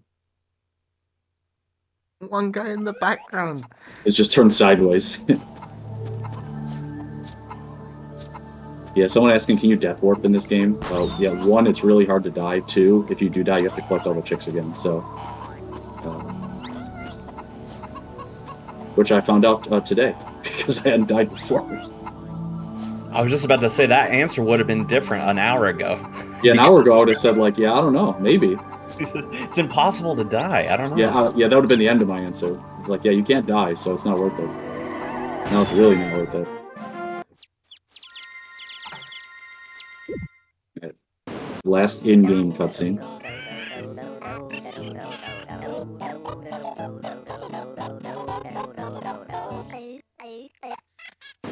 Time for Blockman, aka Cube Voltron. So this fight is just awesome.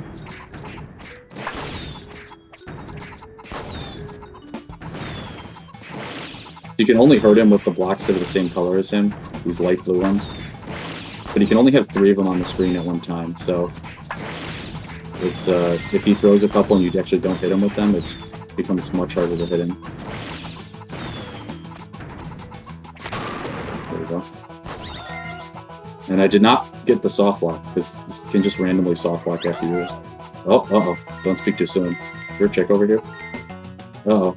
Well, I spoke too soon because I've now soft locked the game and I had to restart the level. Let's try that again. Alright, well, that was like the quickest fight I've ever seen. Why can't that happen the first time?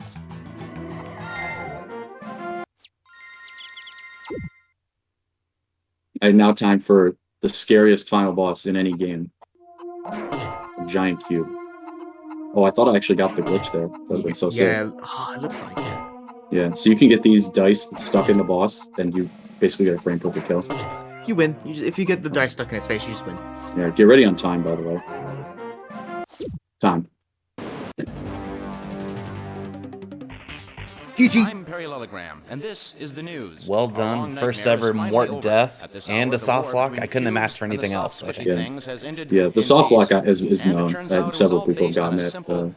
Dying, I don't know if multiple people have died in this game before, so I'd have to ask. Chickens had kidnapped cubes from our world. Well, awesome. I appreciate you both being on. Anything either of you would like to shout out here? If you know what I mean. They're food. Thanks for having me. It's always fun to play this game. There actually is a community around this game if you want to learn the run. The record actually just got beaten recently. So there's a Discord. So if you go to the leaderboards, I'm pretty sure it's just speedrun.com/mort. And you can join the Discord and ask people about strats. I mean, there aren't that many strats other than hold R1, don't die. Oh my god, this game has more runners than 90% of things I've ever touched. Yeah, I know. This has more runners than like 2/3 of the games I play. What is wrong with all of you? Yeah. Now, how many of those came after your GDQ run a few years ago? That would be an interesting statistic. Almost all of them. When I ran the game, I think there were 6 or 7 when I learned the game. 6 or 7 times. Sorry about that. Yeah. Well, you hear it here first. Joester, the official Mort the Chicken influencer. Yeah. If we have a second here, I will show off something hilarious because this game has. Do it. Yes. I won't try and crash the game because that'll just give people seizures. But I will mess around in the debug menu because you can just get you this without even trying. And what I'm going to do here is I'm going to find the most important stat in the game, which is Mort's neck length. And I'm just going to make it really big. Just for the heck of it. Neck len. Yeah. They ran out of characters. So we'll just make this really big. And then Like how even while paused, the global timer is like oscillating between two. yeah, it has no idea what frame it's on. All right, here we go. There we go. Now this is gameplay right here.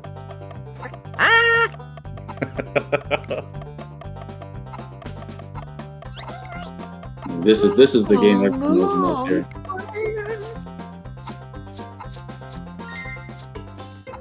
This is fear the power of the PlayStation, and just put this out. I mean, it's just an amazing. This is good stuff right here. There's even more you can mess around with in the debug options. There's like you can screw with the gravity, speeds, everything.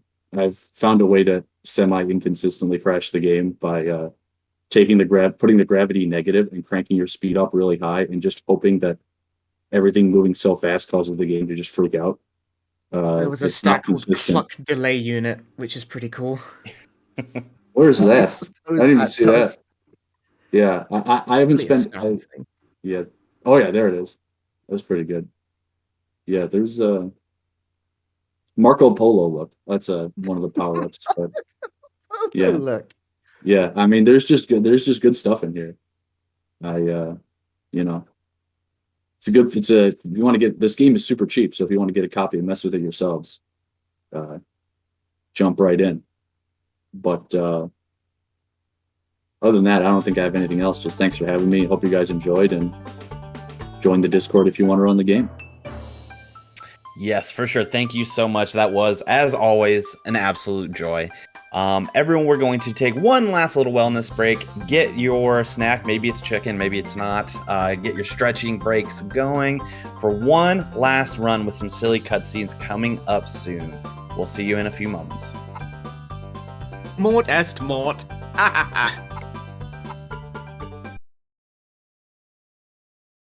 All right, and welcome back to Awfully Silly, the Silly Cutscenes edition. We have one more absolute gem of a run for you, but just before that, just wanted to go over a few things on our way towards that run.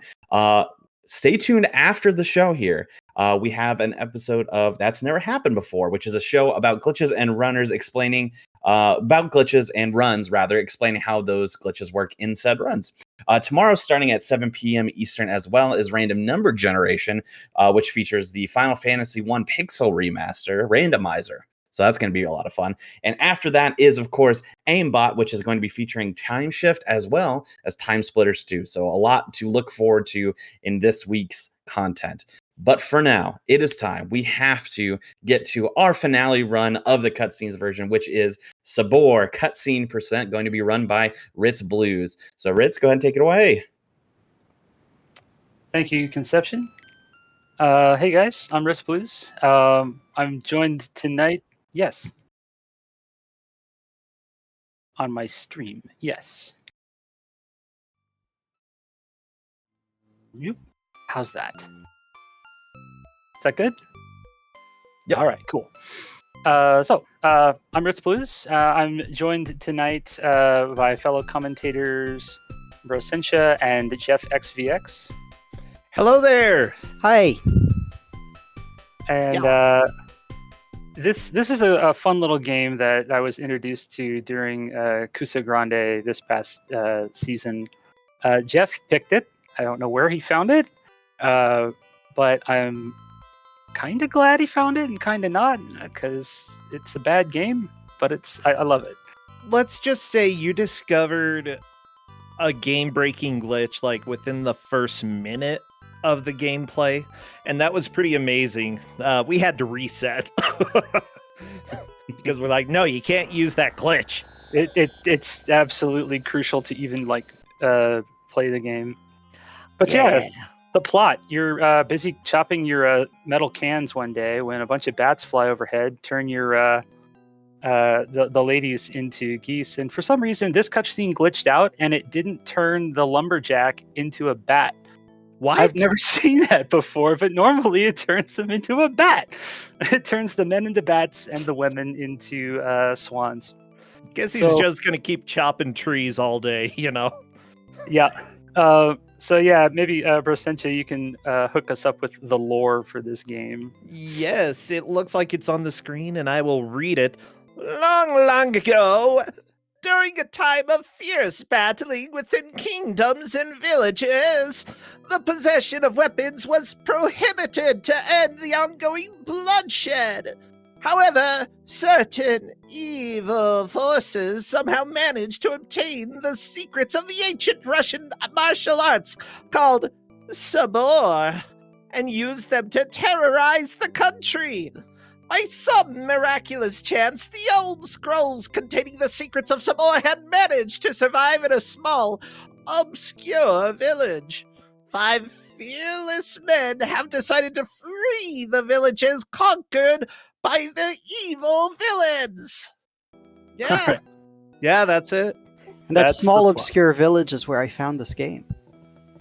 Yeah, this is from Russia. Was this right after the dissolution of the USSR? Probably 91.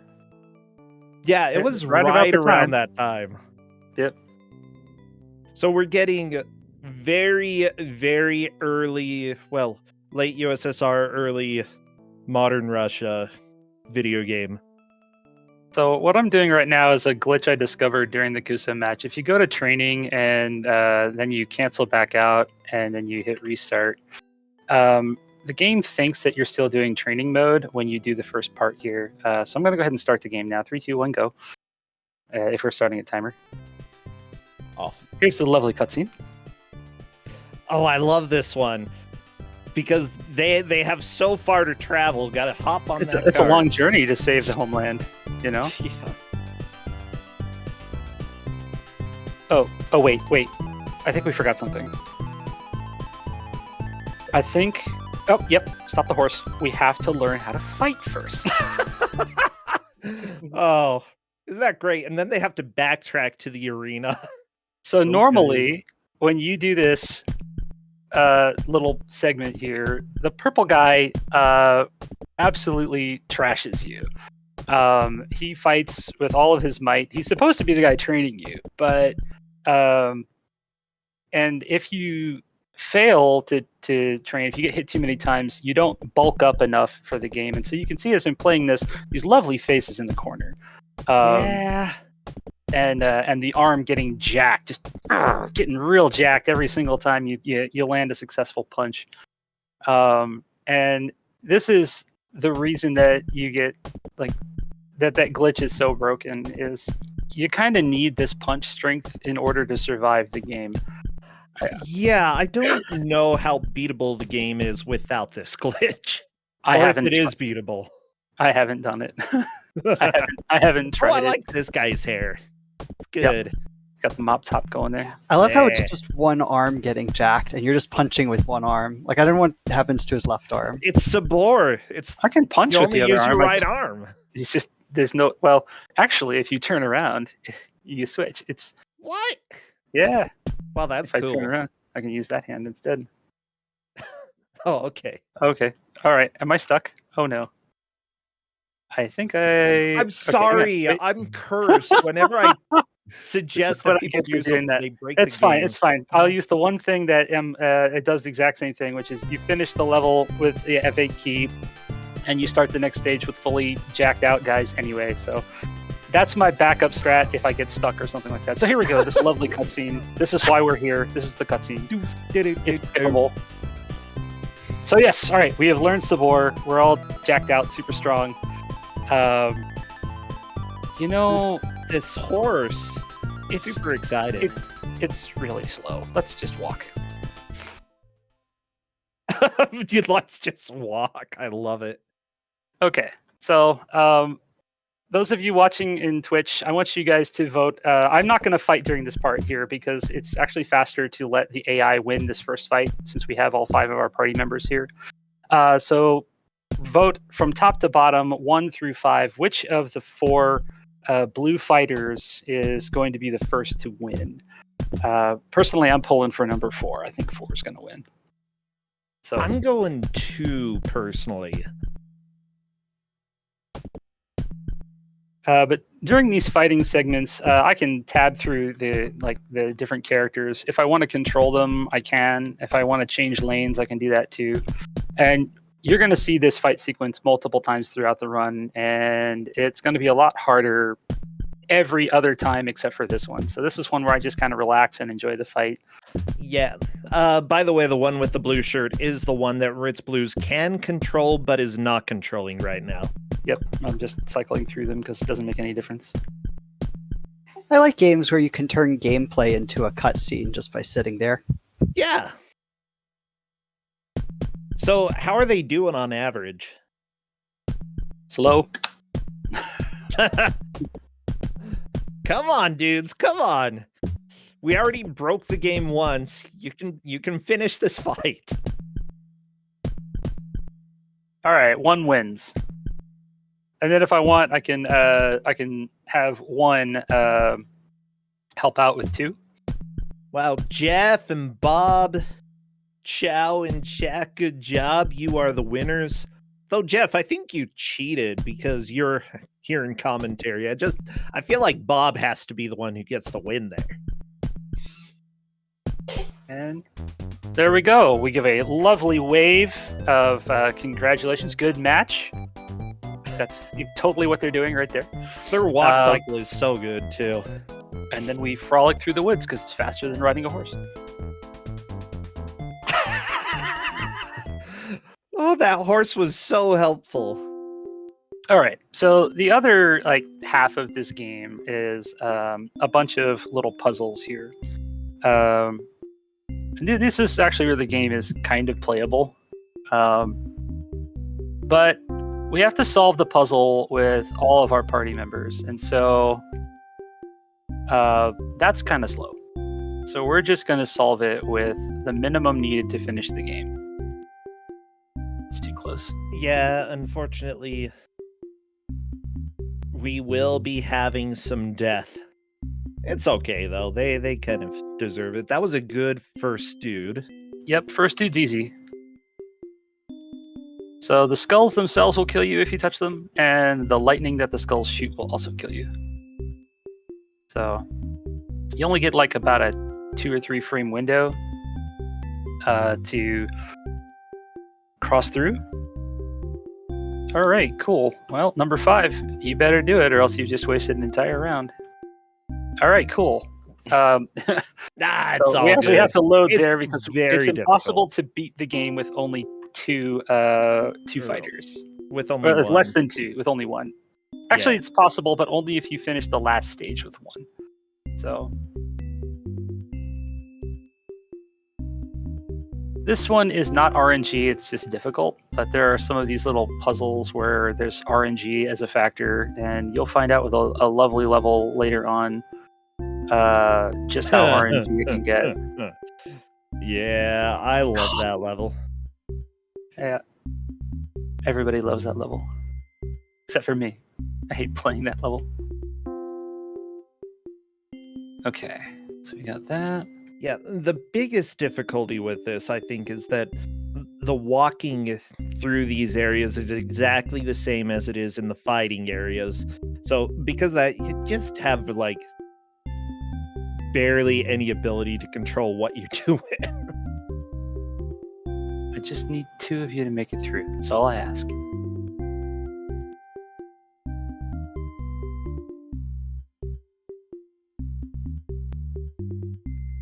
Is that a bunch of He-Mans, asked Twitch?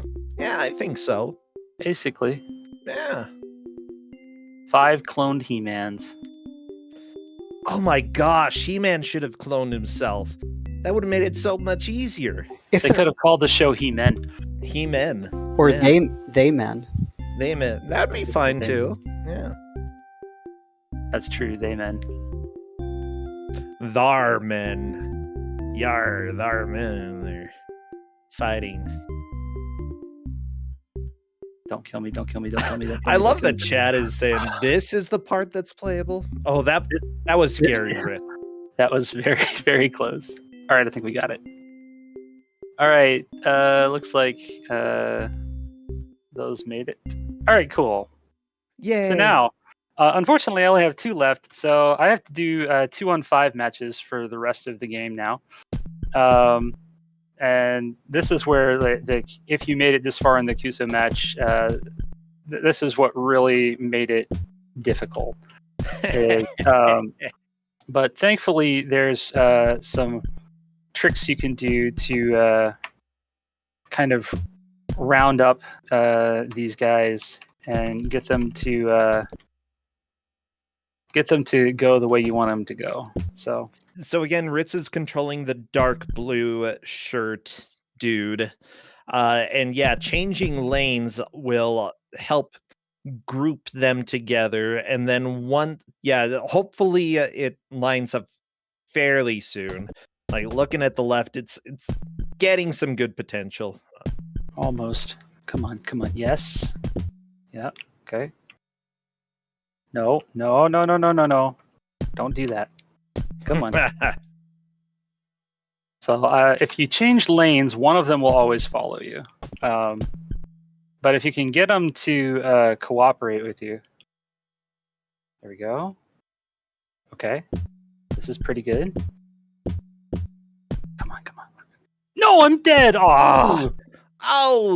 happens. Yeah. So just the randomness in this game. I don't know. This is one of those games that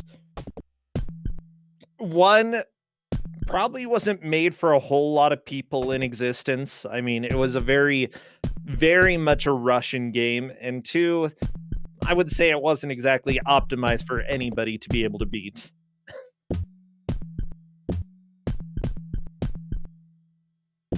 Flip this guy over, and we'll call it good. So yeah, right now Ritz Blues is on the right, getting a couple sucker punches, but that's fine. He's just trying to get the computer to walk to the left. There we go. Good grouping. Okay, get that last guy in the mix. This is the strat. Come on, back up. That 5th guy needs to back up like one more step. What? He's not getting jerk. Hit. Yeah. Come on. Yeah. All right. Okay. So I think we can 2v1 him pretty easily now. Oh yeah, he's dead anyway. Okay.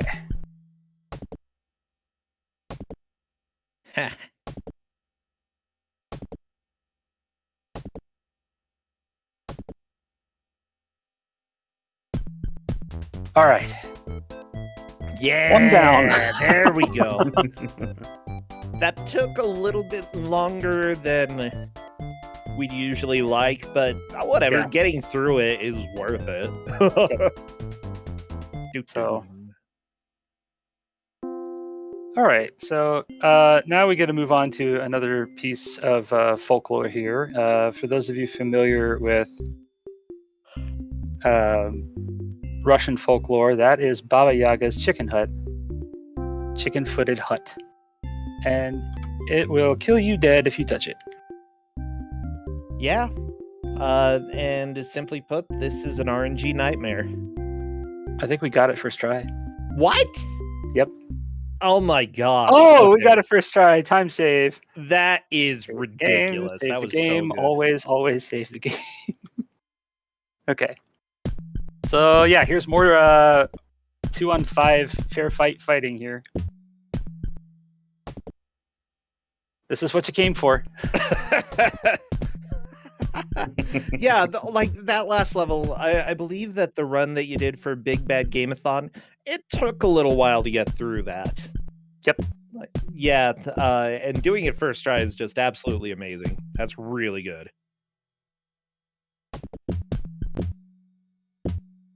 Mind you, it's mostly luck, but whatever. Yep. Okay, you've got fairly good grouping going on. Yes, again. I got it. Yeah, you got the chain. Oh no, they broke out. Okay, well, 2 of them died. That's okay. This is really good though.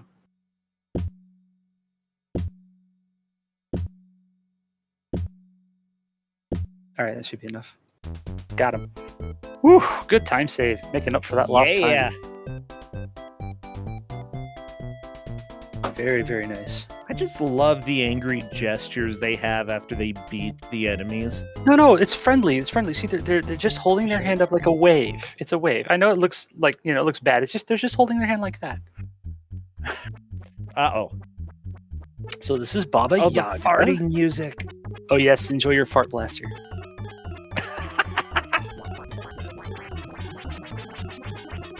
So yeah, Baba Yaga wants to sweep us off our feet, and that's bad because we'll die. But I think if we do this, we got it. All right, cool. First try, Baba Yaga. Wow. And again, a friendly wave. Good game. It's a family-friendly stream.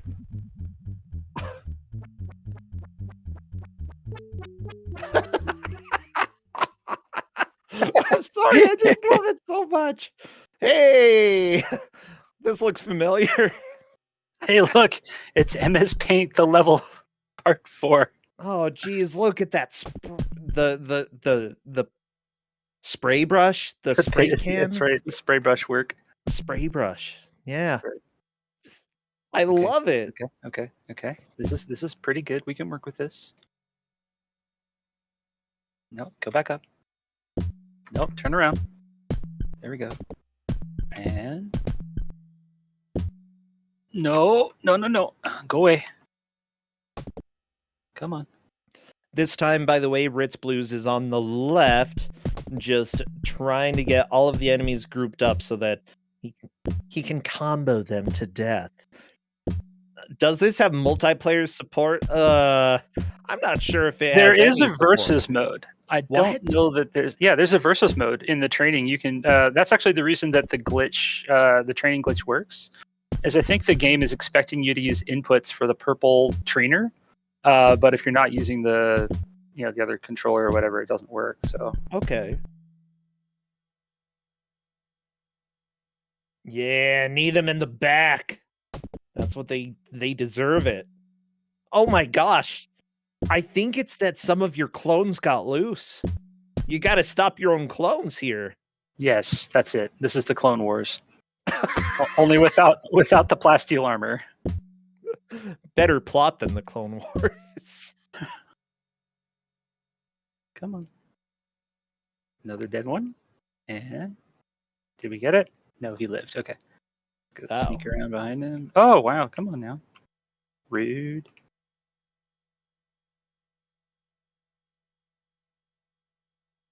Come on. By the way, one advantage to grouping the enemies together, or at least early on during the fight, is that they can hit each other. Yep. You can also hit your own characters, so it's rough. This last straggler is just being rough. All right, I think we got this unlock. Okay, cool. Yeah. It's that throat, the back of the neck punch right there. Neck puncher. Oh, nice. And then I got the teammate me there. That's good. Good teamwork. Good teamwork. It's not the worst AI out there.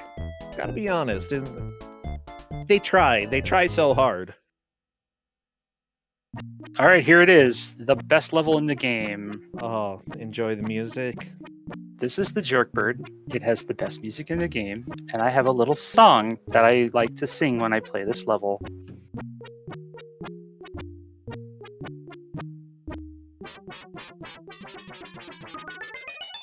Please don't hit me, jerk bird. Please don't hit me, jerk bird. Please don't hit me, jerk bird. Please don't hit me, jerk bird. Please don't hit me, jerk bird. Please don't hit me, jerk bird. Please don't hit me, jerk bird. Please don't hit me. Everybody, please don't hit me, jerk bird. Please don't hit me, jerk bird. Please don't hit me, jerk bird. Please don't hit me, jerk bird. We're not synced up at all. No, this we is are bad. not. This was a mistake. Hey, but first try. I'll take Yeah. What? You got both of those first try? This is I got it ridiculous. first try. This is an unbelievable run so far. All right. Let's see if we can get them lined up here. Okay.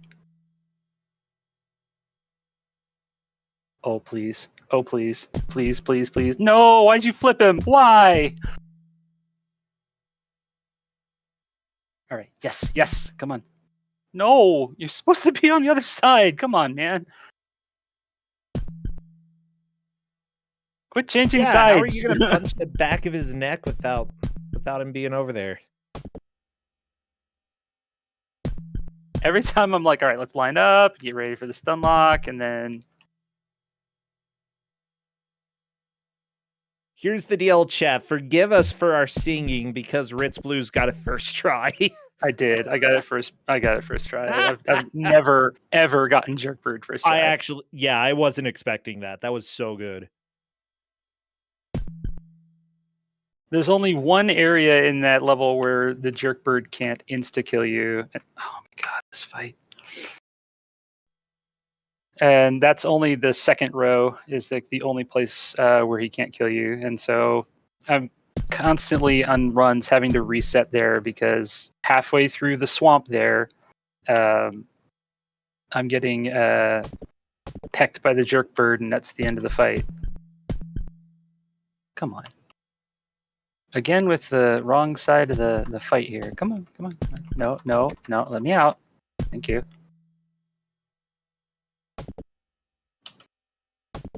Are we done? Cool. You done punching me? Great, thank you.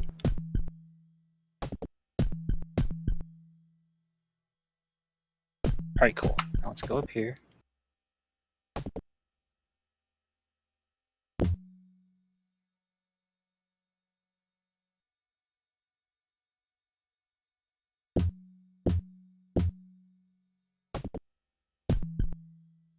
Alright, okay. This is good. That's good. Yes, there we go. Neck punching. Come on. Yes. Oh. This fight. Why? Oh no. It's so hard. It's because you didn't bring the horse. I didn't. Yeah. There's the wagon, no horse. See, you could have made the horse fight. That's right. We should have trained the horse to do support. That wagon has some questionable wheels on it. It's got 3. That's enough, right? I mean, if you balance it right, that would be enough. Just don't put too much weight on the back left corner, I suppose. Yeah. Pioneers rode those for days. Also had a horse, but oh. Okay, just get past this one guy. Really like the buildings in the back. That's the way that I draw houses, okay? Get the little triangle going. There we go. Come on, let's get a little closer. A little closer. Come on. Okay.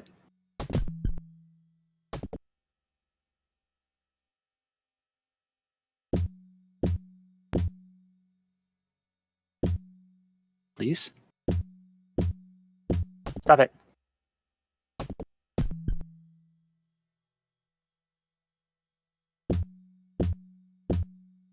Okay. Let's get that last guy.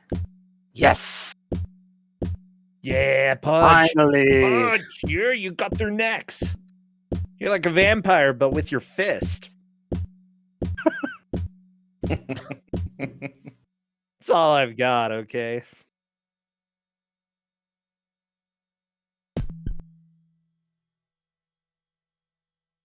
Need to land one more hit. Come on, die. Don't punch me. I'm on your side. That sucker punch. Oh my gosh, no! Are you Why? serious? Oh my no. gosh. Oh no. Oh no. And I saved. That's the worst thing I could have done. All right. We're just going to have to invalidate and move on. So, I can't do this level with one character. But at least I can correct that real quick. So, there's a reason that you cannot beat the dragon with 2 characters. So here, there we go. Oop, wrong button.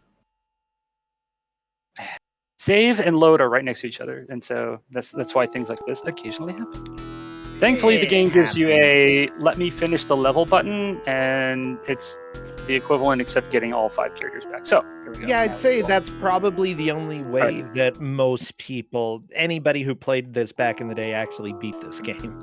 Okay, so the reason you cannot get past this dragon is he breathes fire at you. So you might think, all right, well, let's just go around him, right? All right, cool. He doesn't breathe fire at us, except he does.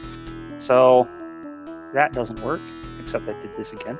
And now I've absolutely ruined any chance of getting past the dragon because I hit the wrong key again. Oh, no!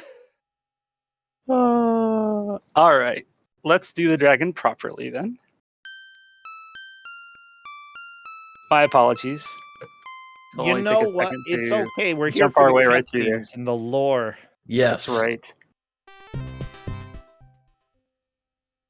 Oh, the And the- horse, and the my friendly- favorite part. Yeah. Hello again, horse.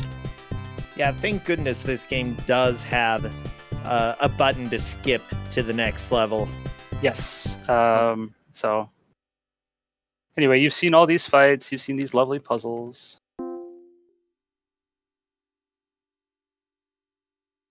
Let's get back to the dragon and show you how it's done correctly, because that's, like, again, one of those gameplay parts that actually matters, not the RNG punching nightmare.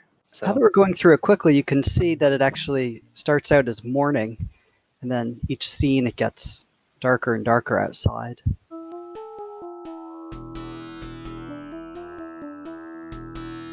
that one.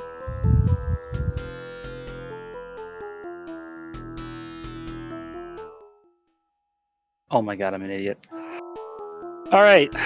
Well, the way you get around him, yes, is you have one person stand right in front of the fire. The second person goes down underneath him and tricks him from behind. And then there's no way that you can do it without Yep. 2 people. It's just not going to work. Yep. So you have one person stand there and tank the first fire breather, and then the other one will go around from behind, and then you switch, and then the person from behind gets close to the dragon. The dragon turns around, breathes fire on him, while the first person goes down and around, and then you both leave.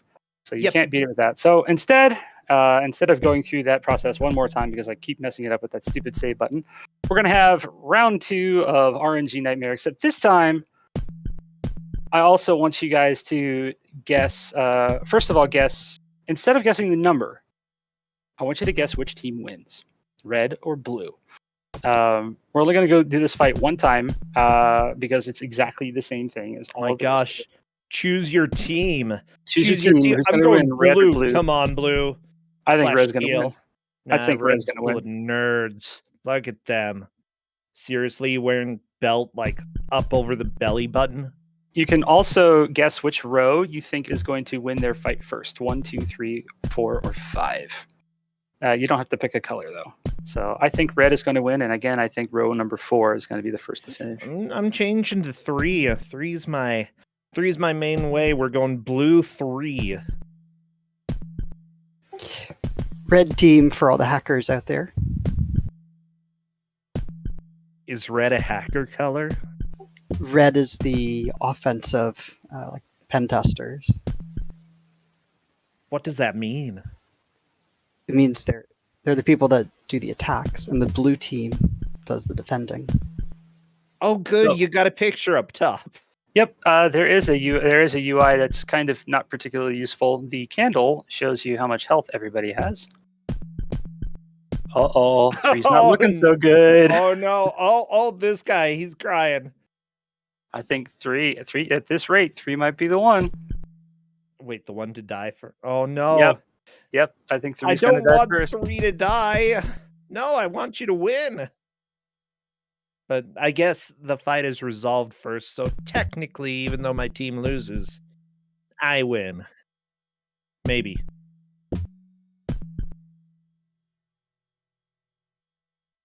Come on, red.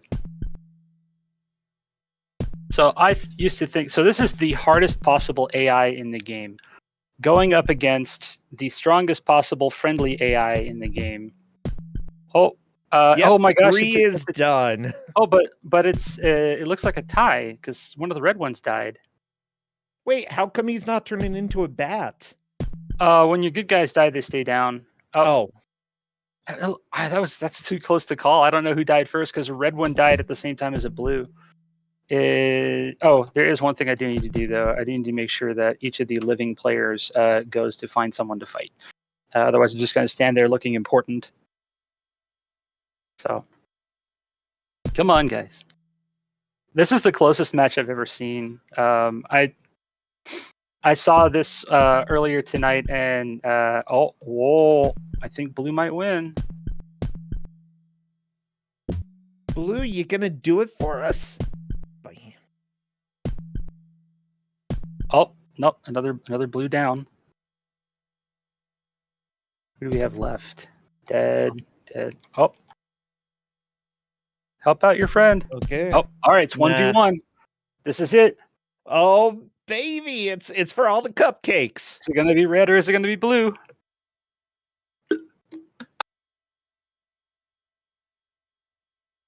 Come on, you can do it. Just sucker punch. Oh. These two are truly masters at their art. Go for the jugular. Come on, the neck punch. That's what always works. Come on, neck punch. Right, neck punch. I feel like this is the speedrunning equivalent of like watching a boxing match. Oh, that triple kick. I loved it, but oh no. Oh, barely alive. Yeah, blue wins. Boo, I lose. I was gonna say, I thought you voted for red. This is the I find it hard to believe that it's possible for the blue AI to even win this fight. It's that hard. But they did. Yes. That's time. So now for our reward, we get this lovely cutscene here. The only difference that you can get is how many total fighters to the very end of it. So for all of our hard work and training and deaths of all of our comrades, we are rewarded with this lovely cutscene. Good music. The end. So you get to the end, the castle crumbles, a bat flies out. Yep. And we have and we have no idea if anything happens to the women that were turned into swans, or what happens to all the men who were turned into bats, or anything like that. This is the end. That's it. It just plays this nice little ditty over and over again. I like it. It's just it's a chord. 1 3 5 8. Good chord. So that was Sabor. So I thank you all for watching. Jeff, Rosentia, thank you both for helping out with the commentary on this, and sicking this game on me. It was a lot of fun. I'm so glad that Jeff discovered this one. Yes, and there will be more where that came from on future Kuso Grande shows. Good. Looking forward to it. And Conception, thank you very much for inviting me. Thank you, GDQ, for letting us show this obscure title off. And I got to give shout outs to Kuso Grande and everybody who helps put that together, as well as the Troll Squad and any of the other little speedrunning communities that I dabble in here or there. So you guys are wonderful. This is one of the most enjoyable hobbies that I've ever seen, and I can't wait to see the places we go. Yeah. All right, awesome. Well, thank you, all three of you, so much for your fantastic gameplay and commentary, and for bringing Sabor to the GDQ screen. It's much appreciated. For everyone here in chat, you're not going to want to go too far, because we have some fun stuff coming up for you. Right after this, of course, we have That's Never Happened Before, which is a show about glitches and runners, explaining how they work.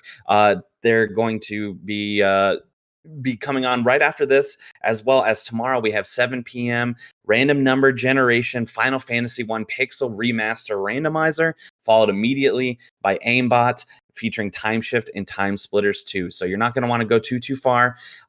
If you are interested, you can also follow me. My name is Conception SR on Twitch, on YouTube, on Twitter, anywhere you can find it. And if you're interested in catching more episodes of Awfully Silly in the future, we run as a part of the Team Velocity schedule here at GDQ every other Monday starting at 7 p.m. Eastern.